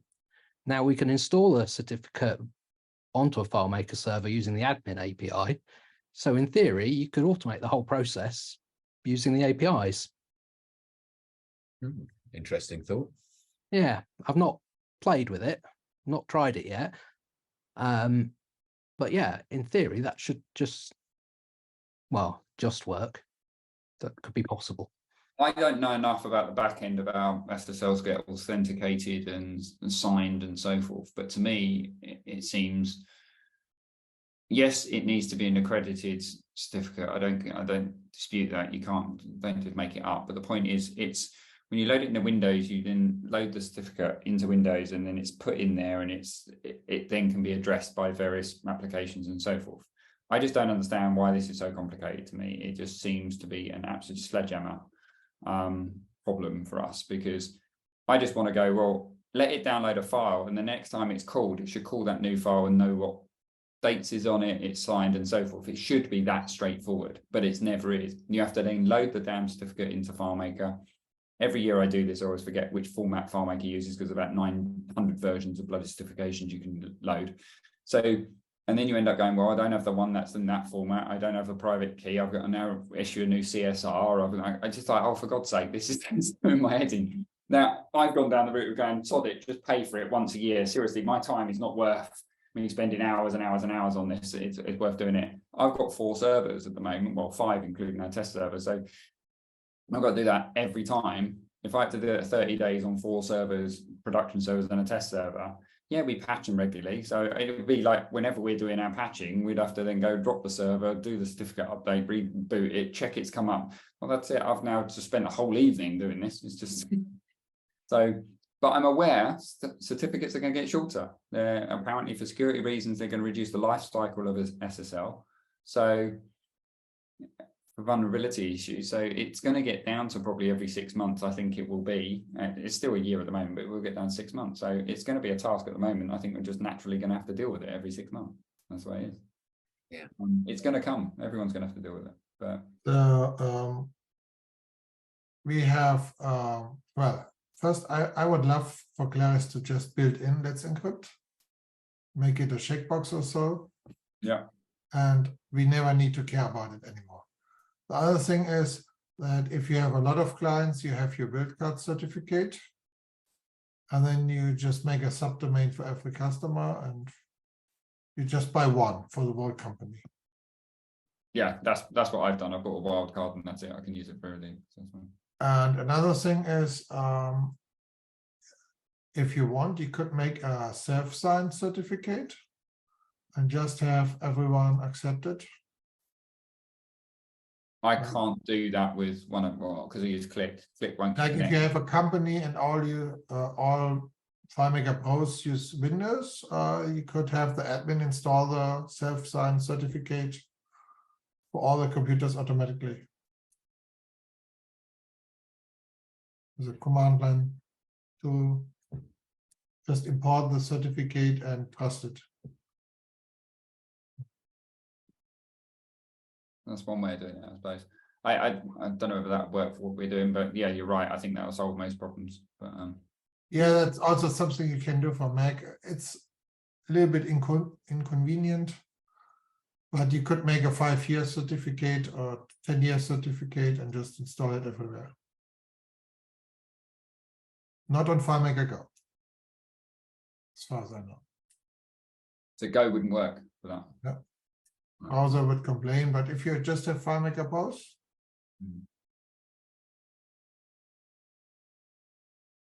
it's yeah. So Yeah. I mean, maybe, I think that's Christian, convinced me to go buy a license upgrade. So like Christian says, the best thing would be if Claris supported it directly.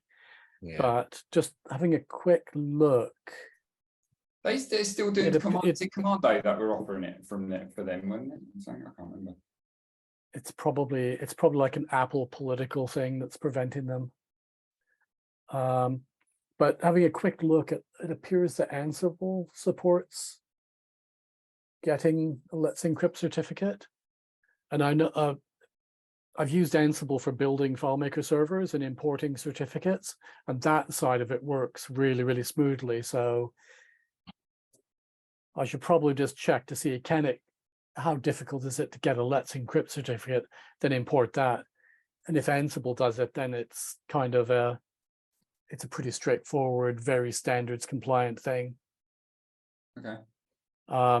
Because Blue Feather Group used to had a blog article, and they provided some code to do it. However, they've edited their website and took out a lot of the details on how it all worked. So they still provide the script, but for the troubleshooting stuff, it looks like they're trying to encourage you to contact them and ask, rather than just having it directly on the website. Because I used to use that and it worked pretty well. But as somebody said, the CertBot interface changed a couple of years ago. So how you talked to their APIs was changed. But I'll give the Ansible approach a try. I mean, to be honest, generally what I do is just buy sort of the certificate that you can use any subdomain. Yeah. Just to save the time. That's what we've done. We've done exactly that. So our whole estate is so we've got a wildcard, and then we can wildcards, and it works. It works brilliantly. Yeah. Give you any problems, as many servers you want to stick it on, you're good. Provided you've got the subdomains, you're good to go. Definitely the solution. It's just the cost that just grates me to pay that for a file, basically. Ridiculous. I think you have a valid point, Gary. It's just going to get more expensive as the period reduces. Well, the way it's going to overtake my license fee for FileMaker. well, the thing is, where it was before, as you said, Gary, that there's like all the web stuff. Every other team was using Let's Encrypt and had it totally automated. Yeah. And then every 6 months a question comes up like, why do we need to do something manually with FileMaker? It's not the 1990s anymore. Yeah, it's bonkers. It's madness. It seems like they've just forgotten about that part of the server, and they've gone, we do our own hosting, we'll supply a certificate for you, and we'll deal with that if you host with us. Well, okay, yeah, fine, but I'm not going with you. I've got my own solution. Oh, it seems like if you're doing that and hosting yourself, well, off you go then. You work it out yourself and get over that hurdle. It's not ideal. And you're right. Actually, just thinking about it, I wonder what I bet Fabrice must be doing one more thing, must be doing something with Let's Encrypt for their hosting. No? They have a wildcard certificate. Oh, is it all under their Yeah, their domain. Is it? Oh, okay. Interesting. Okay, cool. Well, you have your own domain, of course. Yes. Okay. As I say, I'll persevere with it and see what's what. If I was getting a collection of you going, yeah, Let's Encrypt, deployed it hundreds of times, works perfectly, no problems at all, I've got a little script that updates it, I'd then probably lean towards going, I'll spend the time and the effort looking at it. But to be fair, where it is at the moment, if that's the initial consensus, I probably wouldn't go down it. And certainly with Cole saying he put it in and then the problems of it not rebooting properly, like rebooting my server is a process. I mean, it's not just press button, let it reboot. There's some checks and balances and things that we have to do to make sure not the files will come up properly. They always do. But the point is they do because of the processes of what we do. We have to stop services, we have to slow them down, we have to make sure people are out. It's that process. It's, as I say, we're running 24/7 operation. It has to be very well structured. We couldn't just have a script fire at 1:10 in the morning and go, because I just don't know who's on that server. And if it then rebooted it, then I've got an issue. So just automating it is scary to me anyhow, because we don't automate anything on our server. There's a set of scripts, logging and processes that we contact many people to say, we're doing this at this time, you need to leave. And that's a workforce stopping. So for us, it's a bit different. So if I know I'm doing that, yes, I'm going to pick that thing on a Sunday morning, and I'm just going to tell people they can't work that Sunday morning. So it's a bit of a challenge. Yeah. Yeah. I'll let you know how I get on. It looks like I'm going to end up buying it then. It's due for renewal in the next couple of months. Okay, well, I think that's maybe for the next meeting, I'll if you're interested, I'll have a look and see if we can do that with Ansible. Definitely. Yeah, I'd love to. Whatever, if anyone can pass and shed any more light on this, I'd appreciate it. And that's a personal thing from me. So, but if you do come up with anything, Ian, that would be great. Yeah, I mean, I'm looking for like there's several blogs. I mean, DigitalOcean's got a blog on how to acquire the certificates through Ansible, and it looks pretty straightforward.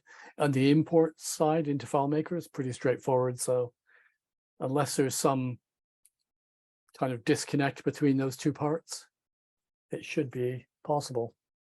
I think that's what Carl was saying, is the fact that then you apply it, it says it's done it, you reboot the server and it doesn't take it. And you're like, oh. So, but that's part of the checking, I suppose. That's the checking process. Even if you run it that way, at least I can press a script and go, I've now got the new certificate, it's been deployed, it's in there and it's good. I need to fix the nuances around it. Now, if that becomes a hour task every month, then that's a lot of time that I don't really have. Okay. So cool. Thank you, everyone. I appreciate it. Yeah, hopefully some updates next time. Yes. I've got one more thing on the agenda. Dom and Peter have been working very patiently, because this is their baby, really. I'll just introduce it, and then I'll let Dom, if he's happy to, talk to you about it a bit more. Basically, their server has been crashing unpredictably and unexpectedly with increasing regularity, with 681 and 618 errors, and the odd bit of 7. I forgot what the other one was now, off the top of my head. It's 701. 701, yeah. I think we've talked to Claris, raised a case with them. They've not been terribly helpful. We have talked with Wim, who's been much more helpful, but no one has yet come up with an answer. So I'll let Dom talk you through a little more about how it's arisen and what's happened, if you're happy with that, Dom. You got your mic off, I think. That better? That's yeah, better. all good. Okay. Right. Well, about a month, 5 weeks ago, we had a bit of a nasty server crash. Went down the server room. All the databases were up, apart from the main one, new ordering. Now, of course, we went through your usual, rebooted. Still couldn't bring the database back up. Luckily, you was in that day, so we ended up hosting a clone of that database that we populated with information from a recovered database. We didn't have a lot of time to do a lot of analysis at the time, but we did have a quick look through the event log and we saw a 701 error there. Now, ever since then, we have had 618 followed by 681, primarily on the new ordering database. So we've had 20 crashes and 18 of those have been on the new ordering database, but 2 have been on a database called the suppliers database. So we started off with a Mac Pro running Monterey 19.2. So we went up to Ventura and 19.6. We had to pause a little bit before we went to 2023 because that was going to knock out some of our client machines. So we had to go out and buy a load of refurbished Mac Minis with M2 chips, which we did. We then went to 2023. But the problem followed us through all the iterations of the server software and the operating system software. Sorry, beg your pardon. So then we decided to move from a Mac Pro to a Mac Studio, which we did, and we had 5 days of no crashes. But then it started again. It has a feeling that it gets progressively worse. So you start off with 1 crash a day, 1 crash every 2 days, then you go to 1 crash a day, then you have a couple of crashes a day. And ultimately, it completely killed the server software on the Mac Pro, which is why we went to the Mac Studio. So over that period of time, we have thrashed about a little bit. We've removed about 11 million records from our databases. We've reduced the overall size of the databases from 70 gig down to 35. The new ordering database, which has primarily been affected, we've reduced down from 31 gig down to 10. It's still the largest database on the system, by the way. We started to use the DDR reports to look at scripts that weren't being used, tables that weren't being used, and all of that. And I think it's fair to say that we took a diametrically opposite approach to weeding out crap to Gary's approach, and we just deleted everything we could till people complained, and then we put it back. That was our warning system when people found us, oh, this ain't working anymore. Can you do it? So we put a fair bit back. We've looked at some of the common causes of 618s or 681s. There isn't a lot out there. It isn't an issue with drive space. We have plenty of space available on our drive. We don't have any plugins run on the server. We don't have any antivirus software that might be locking the temporary file, preventing it being written to. We think it might be a server-side script. We think it might. Sorry, I do beg your pardon. We think it might be a corrupt layout. It's possible that it's that. We have not had a crash since last Friday. So Friday, Saturday, Sunday, Monday, no crashes. What we did do last week, last Thursday, was we did actually delete some layouts that had classic things on them. Don't know whether that's made a difference. What we can say is that the crashes have only ever occurred between the hours of 7:28 in the morning and 17:48 in the evening. Primarily, they will occur Monday to Friday. We've only ever had 1 crash on a Saturday. We've never had a crash on a Sunday. Any ideas would be gratefully received. A couple of questions I want to ask you, Dom. So you've mentioned the file sizes and makeup of the solution. Fair enough. It's a large established solution. Have you is there any functionality you're using that puts you must be running 2023 or 1952, or could you go back to 1942? Could you put your server back to that version? I'll ask Jul and both of you that question potentially. The only reason why I'll ask is, have you considered rolling back your server to a previous version to test this for a little bit? Well, we could do. We did see something that said 19.2 was a little bit more resistant to this issue, but I'm not sure how true that is. We wanted to push forward, particularly as we had seen the issue follow us from one server to another. That's where I was going to go with this. If you're saying server followed from a server, okay. How many users do you have? We have about probably 60 odd users. Okay. And how much RAM do you allocate to your server? Jul? I can't remember off the top of my head. I think it's set to the standard of the default. I don't think we changed it. Do we not 1024? Do we not up it? I think we did up it actually. Yes, we did up it. I can't remember what it is off the top of my head. Sorry. No, I think we upped it to 1024. I mean, what I can say is Wim had a look at the logs that we sent him and didn't feel that the server was under any strain at any point. Yeah. I'm just thinking, if you're saying it potentially progressively gets worse. The other question, how often do you reboot your server? Sorry, I'm just going to ask all the server questions. That's no problem. Following your advice, we were rebooting it once a week. Yep, okay. I'd have a question. Since you have a Mac, there should be crash logs in the library logs folder. Yeah, which we've looked at those, and I sent those off to Claris Friday, and they told me today they didn't have them, so I sent them off again today. Can you send me a copy? I absolutely can. Yeah. But we often see people having crashes with loading a layout or loading a font, or Well, there may be yeah, a specific action causing the crash. for the first time, I've sort of seen a correlation between one of the crash logs, the diagnostic logs, and the event logs in FileMaker. So for the first time, I'm saying, yeah, the timing matches what I'm seeing in this log file, I'm seeing in another log file, I'm seeing in another log file. So I'd be very happy to send you the collection of those log files for you to look at. Yeah, I mean, the error that was reported was X bad access, SIG bus, kernel protection failure.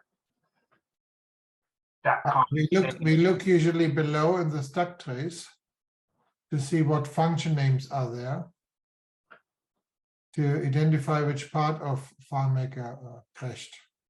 Yeah, you're going a bit beyond my ability there, but I'm very, as I say, very keen for someone else to have a look at the log files. Yeah. Yeah, if you're happy to do that, Christian, I'll make sure you get them. I mean, I did feel that the timing seemed quite significant to me. I mean, I don't think it's because we got people starting work and suddenly the server's under resourced. I just felt that it was a process that someone was running during those hours that wasn't being run outside of those hours. Our system runs 24/7. We're importing orders from a website, every day of the week, throughout every hour of the day. And yet we've never had this server crash at 2 o'clock in the morning. Never had it crash, at silly o'clock. It's always between those core hours. And for those reasons and a few others, I've wondered whether it was something to do with our invoicing process that was causing the crash. At least I did until another database called the suppliers database caused the crash twice. Now the suppliers database is 500 meg. We do our buying from it.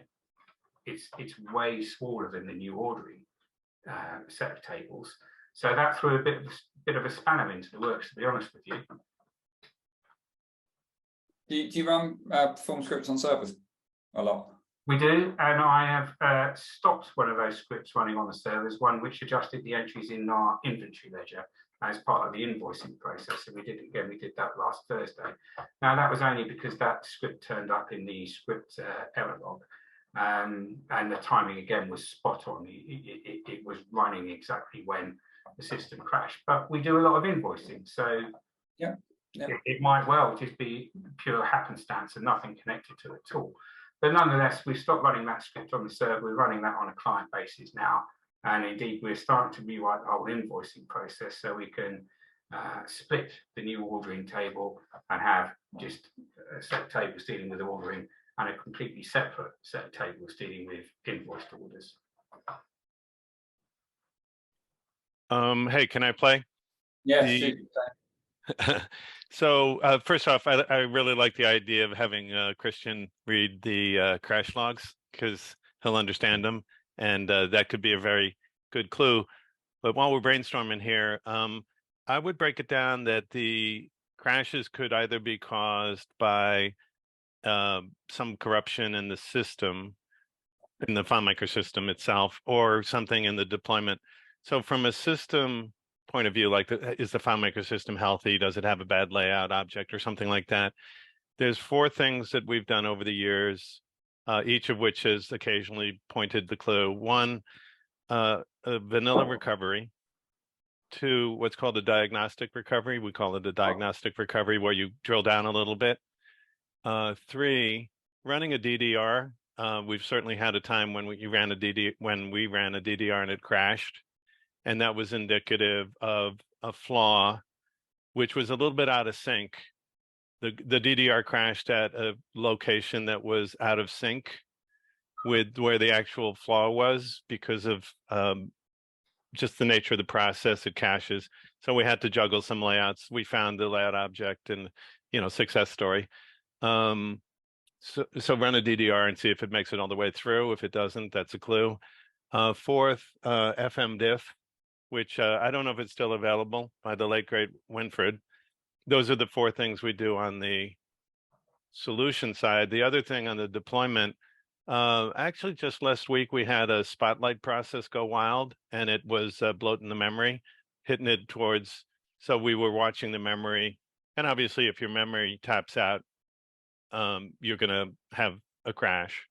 So rogue Spotlight, a rogue process, even if you have a proper deployment with ample memory, you can have something go rogue. We did actually drop to the command line and told Spotlight, thanks very much, it's a FileMaker server, we don't really need you. And happy ending there. And then finally, what else could go wrong? Oh, disk space. We always run disks. We always run our backups to a separate disk so that we're not, what do you call it, taking over all the space on the boot. Because obviously if you fill up the boot with backups, that could cause a crash. Yep. But anyway, there's some things to try. The crash log analysis seems spot on as well. So if you try all that and it still works, I give up. Well, thank you very much. As far as Spotlight goes, we have shoved the hard drive into the exclusion zone on that. So Spotlight should be running on the server. Yeah, we had, for this particular machine, we had Spotlight on exclusion, and it still went rogue. But you know, that's an easy one to catch because you just look at the memory, either just look at it, or you know, there are tools out there that can monitor disk space, which shouldn't really be necessary because the backups will self-delete, so that's not really so much of an issue. You know, running out of the boot, but the memory, that in theory, you know, that could happen in spite of ample memory, and in spite of the fact that you've got the Spotlight exclusion specified. But anyway, that's all I got. No, it's much appreciated. But we kind of felt for a while that it might have been a hardware error, a problem with the drive on the Mac Pro, and that's one of the reasons we flipped to the Mac Studio. And as I say, we had 5 days of peace. My wife did wonder if someone had taken 5 days holiday at that time. Maybe she's right. Maybe she's right. Who knows? We also one more thing, just jumping in here. Bad sector. Fortunately, not on my watch, but one of the projects I was on, somebody had, you know, they were Russian and they spun up a disk and they didn't burn it in and they didn't run whatever analytical tools are, and so it was a tricky troubleshoot because it was a bad sector on the hard drive. And you can imagine the rewrites hitting on a rather random fashion. Well, we actually sent the Mac Pro back to Apple because it was still under its AppleCare warranty, and we asked them to have a good look at it, and it came back with a clean bill of health. Okay, well, that's good. You know, I'm a little skeptical in terms of anybody tells me something, I don't mind. I'm not super duper hardware guy, but I am aware that hard drives can have bad sectors, and there's ways to determine that. And I've seen that at least once. So these are the things I've seen over the years. But I do trust Apple to a certain extent. Certainly the stock. I wished it was a hardware error. Yeah. So, Don, when you back up, what are you backing up to? Well, at the moment, we've had to change the routine because we've changed servers and we haven't quite managed to settle it down. So at the moment, we're just doing the standard FileMaker backups. Then we do an additional backup, which verifies and clones the databases. I would just add that whenever we've had a crash, once we've got everything back up and running, I'm running a recovery process on a copy of the database. I've never seen anything. It's never reported any problems at all. Funny enough, for a long time, it was very difficult to run a DDR report. They just seemed to go on forever. But once we'd slimmed everything down, we can now run a DDR report with no problems. But again, nothing we can see there has given us any indication of what the issue might be. Yeah. And it's very frustrating to have a failure so severe that it's knocking out your database server, and yet not to see it appear when you run any of the diagnostic tools that you have available to you. What version are your clients using? What's accessing? So if you're running, what server are you running now? 2023 or? Yeah, we're running a Mac Studio with 2023 on Ventura. So what are all your clients connecting to? WebDirect or? No, just FileMaker. Yeah. So what version? What version on the server? No, or client? Well, the base version would be 19.4 because nothing under that can connect to 2023. Yeah. So, but okay. So you're not using the latest. You're not matching your client and your server. Well, not at the moment, because I tried using the client version of 2023 and I just kept getting exception errors, so I binned that off, to be honest. This is where I was saying, I'll be honest, Dom, I personally wouldn't go to the latest version of FileMaker in a production environment ever. I wouldn't touch it. I just wouldn't touch it, never. I'm still around 19.4 servers in production. I won't touch 2023 for probably until the next version comes out because it's just too risky. I never trust FileMaker in those versions because anything new they say has got these features. If you absolutely need the new feature that's in that solution, I get it. I understand why people move. If you don't need it, I would never go to a brand new version. Go to an established older version by far, always. But these problems predated they predated us going up to 23. I get that. I get that, and I understand your logic process totally. I get the point. It's like, right, okay, try that, see whether that fixes it. I totally get it. I get the point, but you're then putting yourself in a world of really unfounded technology. If you then start posting 2023 into the forums, it's so new. You've got no help. You've got no one that's doing it. You haven't had the years of testing with people out there using that piece of software. That's the problem. And it could be a new feature that is now not compatible with the way you've built your solution. So I'd always go back some if I get. That's why I asked, could you roll back to say 19.4? Yeah, it wouldn't cause us a problem because we've done no development work on the system since we were having the crashes running 19.2. Yeah. So to roll back to 19.4 wouldn't cause us a problem, no. When you say you're backing up, can I just say you're running progressives or not? We are, yeah. Now we turned them off for a while because we thought that might have an impact on it, but it made no difference. We still got the same errors, so we turned it back on. Just whilst there's a moment of silence here, I've just emailed you Christian's email address and vice versa, so I can send them log files, which I would definitely recommend because Christian does know what he's talking about. Yeah, I agree with that one totally. So, I have one other question. Did you ever manage to get that Ubuntu server running up and running to test it on? Well, I think Aidan has got that up and running. I mean, it's got to the point that we bought another Mac Studio, didn't we? So, because we were worried that it was a hardware issue on the Mac Pro, we've got another Mac Studio in place. So we've got another machine that we can test this on. Yeah, for sure. I mean, previously I have felt that it got progressively worse. So I am quite surprised that it's eased off again. I'm not sure if it's anything we've done. I'll be perfectly honest with you, about 2 or 3 weeks ago, I stopped trying to solve the problem because I felt that I was making it worse. And we went to problem management, just putting in a routine for dealing with the crash when it happened, rather than trying to resolve the issue. But then when we were a little bit more informed about a better way to maybe focus on what the issues were, we started to look again at some of the invoicing scripts and some of the layouts involved in invoicing, and we made some changes, funny enough, last Thursday. But I have no real way of knowing whether that's made a difference. All I can say is 4 days, no crash, but 2 of those days were a weekend when we would not normally have a crash anyway.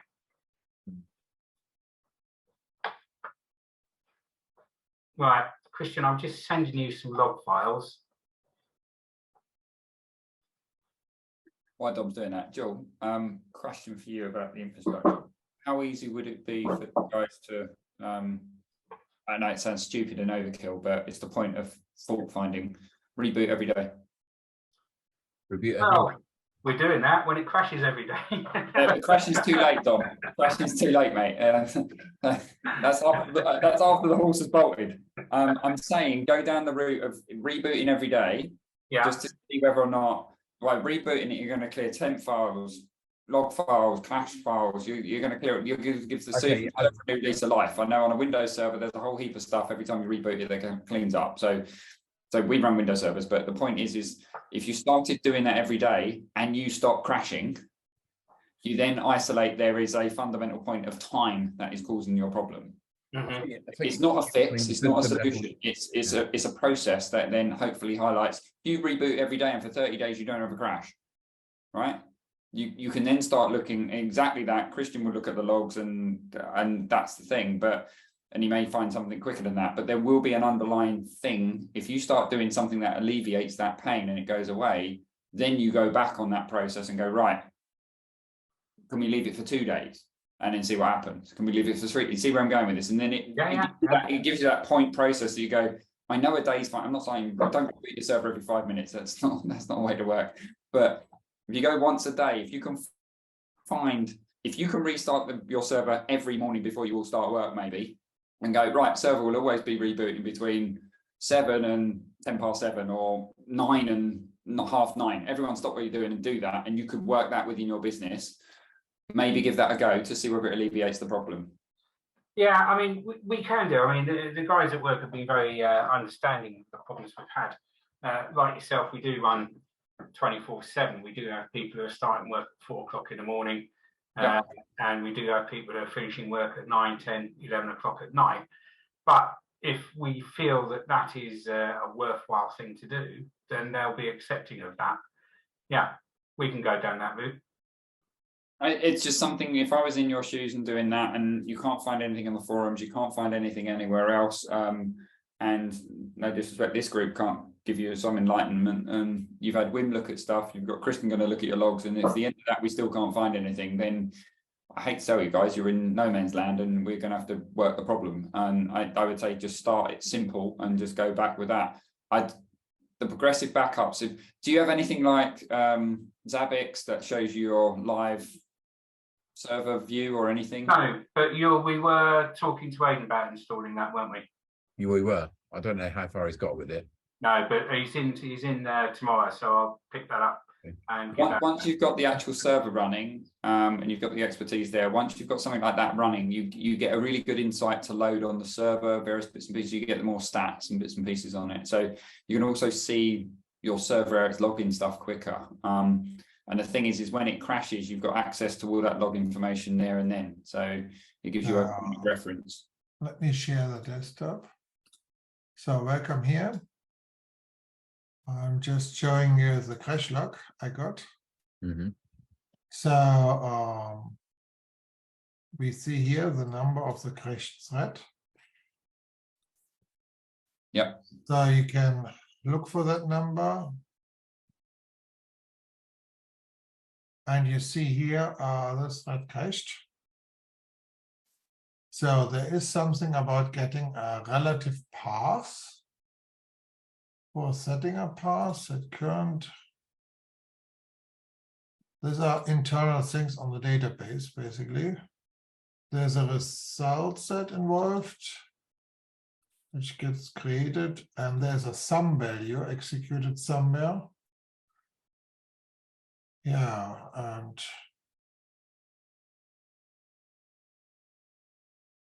so Assigned in character set, unassigned in. Well, that's the parameter type. It's function. So you see here, this is one of the server-side handlers for FileMaker client. And the client sent in some request, which gets performed and dispatched to various tasks. And there's something to upload in one direction. I don't know which direction. And then you see it executes a query. The query makes a sum value, which gets made a result set.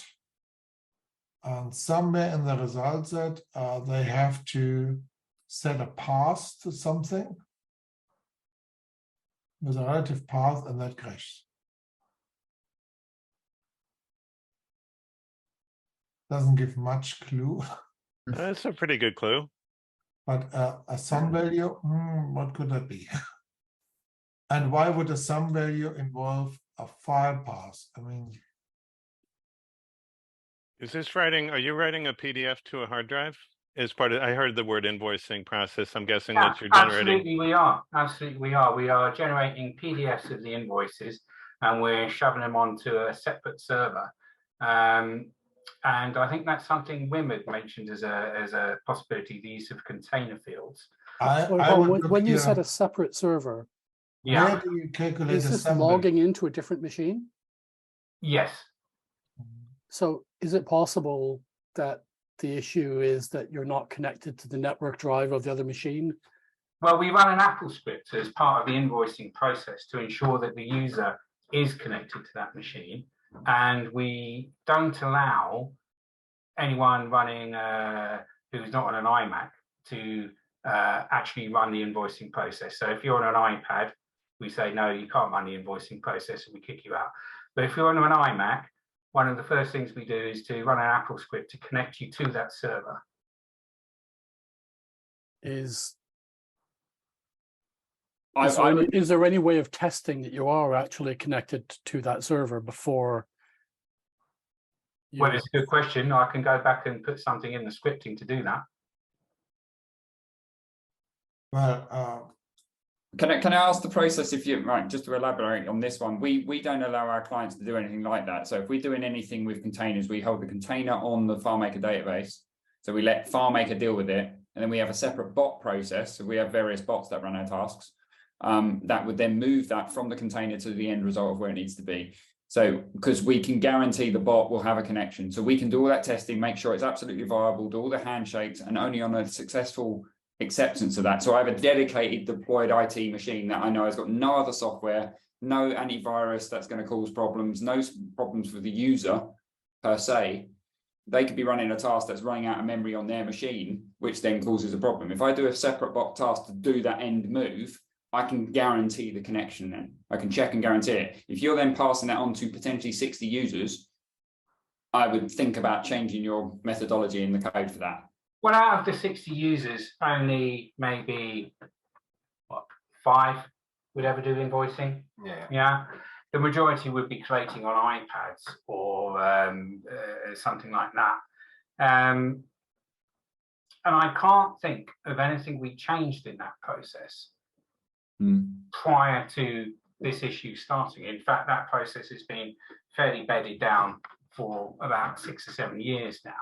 That's not to say something hasn't gone wrong with it, because again, as I say, Wim mentioned container fields, and that has been something I've been looking at. And the invoicing process, for various reasons, not just at least the timings of the issues, is something that I'm definitely is at the top of my list to look at. Yeah. So for example, so all of your clients, just one thing on this. So your clients are connecting to a server. They're connecting with AFP or SMB? Do you know? AFP would be the standard Apple protocol. Well, yeah. Apple changed that to SMB as the standard protocol in the back end, unless you declare AFP for a start, because we had the problem with our servers. So I think it was 2 versions ago. If you went just connect on a server, it connected via SMB on the back end, you didn't even know, unless you declared AMP : at the start of your connection string. So the frustrating thing about this is that we have had Aidan in working with us to set up a couple of NAS boxes for us to specifically use to store PDFs and all other information from container fields, but we just haven't quite got there to make that move. That's fine. That's fine. The reason why I say that for the connection stuff is because we had a point where, and it also then depends, if you've got an estate of, let's take the 5 users that are then creating the invoices. Those 5 users' client machines are running which version of OS? See where I'm going with this? Because if they've then done a software update, Apple are changing their TLS scripting for their security and that all in the back end all the time. So if you've got one client that's on, right, there was a recent patch on 13 where they went to 13.14a or something. That was a security patch that they pushed out for connections and so forth. So you could have one client that is forcing this because they're connecting with a protocol that's no longer supported. So could you, how easy is it to confirm that? And I know this is a nightmare for IT, because if you ask me this question, I just go, yeah, no chance. But making sure that everyone's client is on the same version. Everyone's client is on the same version of FileMaker. They're on the same version of OS, the same update version. And when you update them all at the same time. No, of course we don't. But that's the regime you've got to get into nowadays, because things are changing at such a rapid rate for software that if you don't do that, like when we do our patching, we have our patch night. I've got a team of people that patch night. We patch every single server, every single client, everything that night. Next morning, everything's on the new version. And there's a reason, because you have issues with the server getting confused about connections and so forth. I'm not saying this is what you do, Dom, but I'm just putting it out there. No. Look, anything is much appreciated. I just don't want to like guide you down a certain path. Talking about the invoicing, it's just that's how I think it is. But the fact that you're talking about a relative path and you're talking about PDFs and containers is ringing a bell with me. It is making me think maybe this is more grist to my mill, and maybe this is an area that I've got to investigate a bit further. Now, we did buy, as I say, a load of refurbished Mac Minis with the M2 chips, because we knew a lot of our computers wouldn't make the cut when we went to 2023. So we still have a few of those in place. We have a few of those spare. And it might be the time to deploy those to anyone who's doing invoicing and do some of the stuff you're talking about, Gary. Maybe it's, as I say, these are the things, these are the stepping stones I think you're going to do. There's no silver bullet here that's come out of this. I know we've been looking at it for about 20 minutes, but the point is that's the thing. If we've highlighted in the log that Christian's looked at already and gone, right, okay, there's something to do an external source, it's then whether that, it'd be interesting to see if FileMaker ever come back with your logs. That would be nice. And I would urge you to chase that up tomorrow with them and just go, look, and we were on FMBug, Christian's had a look at it, he's come back with something, we need this is a production stop. It's a concern. I think you would back me up here when I say I've pressed them quite hard for an answer. Yeah, I've done some very, I think, concerning the way you were feeling, Dom, some very restrained but very strong pressing, and I pushed them as well, and we've not really had a satisfactory answer. I noticed that Tony's got his hand up there. Oh, thank you. I have a very, very high-tech solution for you, Dom. Go on. You might want to jot this down, take out a pen. Right. Put a 1 second pause in your script. Okay. And actually, it's a serious solution, a serious suggestion, because if you and I got some thumbs up on that. If you're doing anything that sort of could be categorized as inter-application communication, in this case, FileMaker and the Finder, then just giving it a little bit of breathing room, and that's actually pretty easy to implement. You know what I mean? Just give it a little breathing room. I'd second that with what Tony said. In your Apple script, when you do that connect, in your Apple script, if you've got a delay. Yeah. So all of my Apple scripts, I do the connect process. I have a delay 10 in the Apple script to tell Apple script. FileMaker will wait for that. If you're calling the Apple script from FileMaker, FileMaker will just suspend and wait until the Apple script's finished. So I'd put a delay through certain processes. So when we connect to a server, we don't go connect and then off you go. We do a connect. I put delay 20. So it'll take 20 seconds after that connects happens before FileMaker will then do the next bit of the task after that Apple script. Because as I say, out of the 20 odd crashes we've had, 18 with the new ordering database, 2 with the suppliers database. Now, we do generate PDFs in the suppliers database as well when we create an order to send to our suppliers. So that's a possible link there. We also write to the inventory ledger. Both processes would write to our inventory ledger. When you invoice an order, we update the values in the inventory ledger. And when we create an order in the suppliers database, we would create records in the inventory ledger. I found it very strange that when we moved to the Mac Studio, we had 5 days with no crashes. And I still think it's because someone touches something that's broken. Yeah. A broken layout, a broken calculation, something got corrupted. Okay. So if you could log which scripts are triggered, and you have to log it to a maybe text file on a local machine, so you can grab it when the application is crashing. Well, we went through and I did a horrible job of replacing things on half a dozen classic layouts we had. So we went back and we did that properly last week. So we looked at the layouts that were concerned with the invoicing. We looked at the ones that had classic layouts, classic theme to them. and we created brand new layouts for all of those. And we ran the DDR report, we pointed all the scripting to the new layouts, and last Thursday we actually deleted all of the layouts that had been classic layouts and that were involved in the I'm seeing that someone sometimes prints a report, and only when you print it, maybe with only a certain record, it causes a crash or so. Okay. And this is very difficult to find. So I think that's I would make a custom function, which I would use a plugin. You can use space elements if you want, or MBS, doesn't matter. Just have something, something in a custom function where you write an entry in a log file with maybe layout name, script name, username, account ID, or something like this. So you have a text file written to somewhere, and then you can add a set variable calling that custom function on the start of every script, and then you could log what's happening. Maybe you can catch the last lines of your log file when the crash is happening. Well, it's interesting that you say that, because of course this is approach that Gary was talking about, logging scripts, adding a bit to a script to log who was calling the script, where it was being called from. We started to go down that route, but then I didn't want to implement it because I was worried that I was just adding to the issue. Potentially, if it was like a read-write issue on the hard drive, all of a sudden I'm doing a lot more. And so I think well, the idea with the custom function is that you only have one line which doesn't change the context and just writes a line to a text file. Yeah. So as quick as possible. The distinction, I think, with Christian's approach, which I'd never considered before, is to write it to a text file, which means it's local to the machine. So so it's not going to be subject to the issue.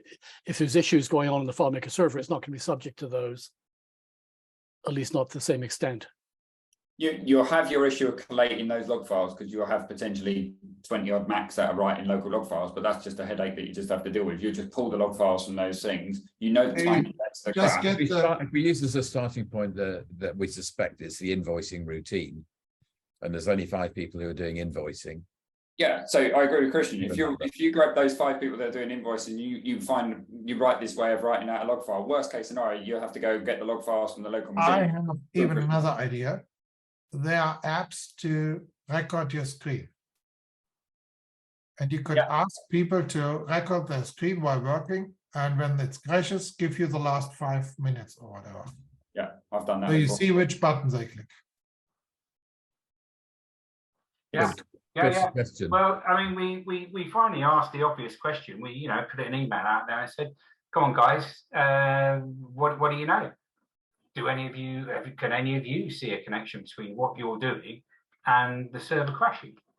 And the only guy who came back to us was a guy who was talking about invoicing.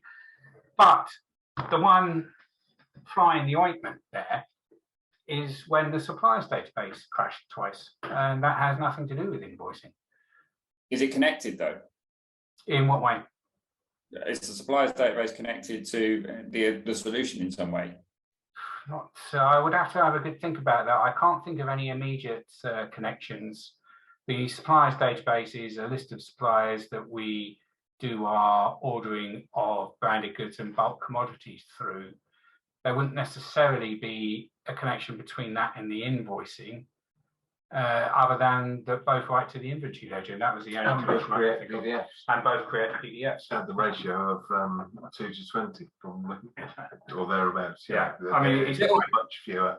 The ordering would be creating how many PDFs a day? 20 to 40, and we're creating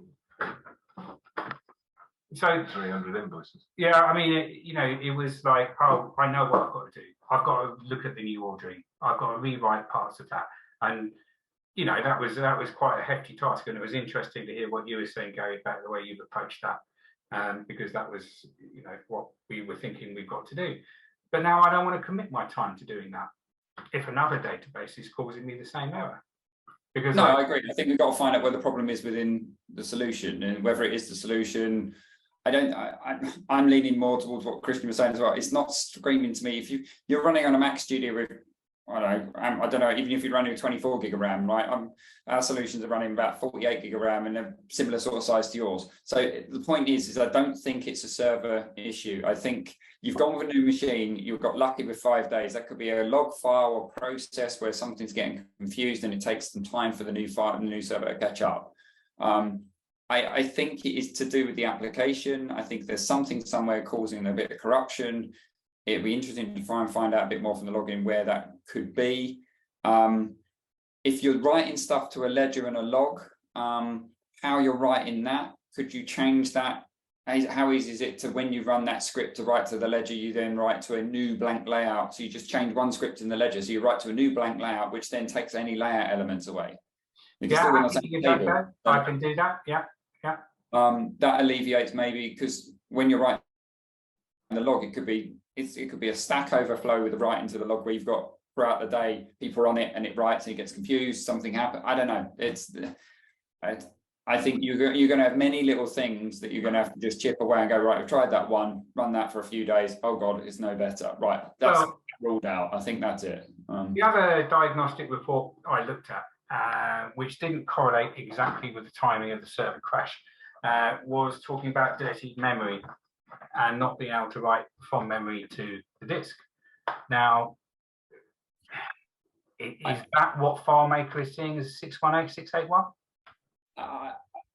I'll be honest, and if you're buying a Mac Studio and you're buying RAM and you've gone to an Apple store to buy RAM, you've not fitted it yourself, Apple pay a fortune for their RAM, but you bought a Mac Studio, so it's on the die, it's on the silicon, so it's you're talking about a whole processor on the bloody silicon being wrong, and I've not heard major reports on that one, to be honest. Well, the Mac Pro had 198 gig RAM and an Intel chip, and it just got progressively worse to the point where the last crash just killed the FileMaker server completely. We couldn't bring it up at all, could we? That's right. Just, yeah, it wouldn't do anything. That 196 gig RAM is a phenomenal amount of RAM for what you're doing. I mean, it's huge. It's complete overkill. Yeah.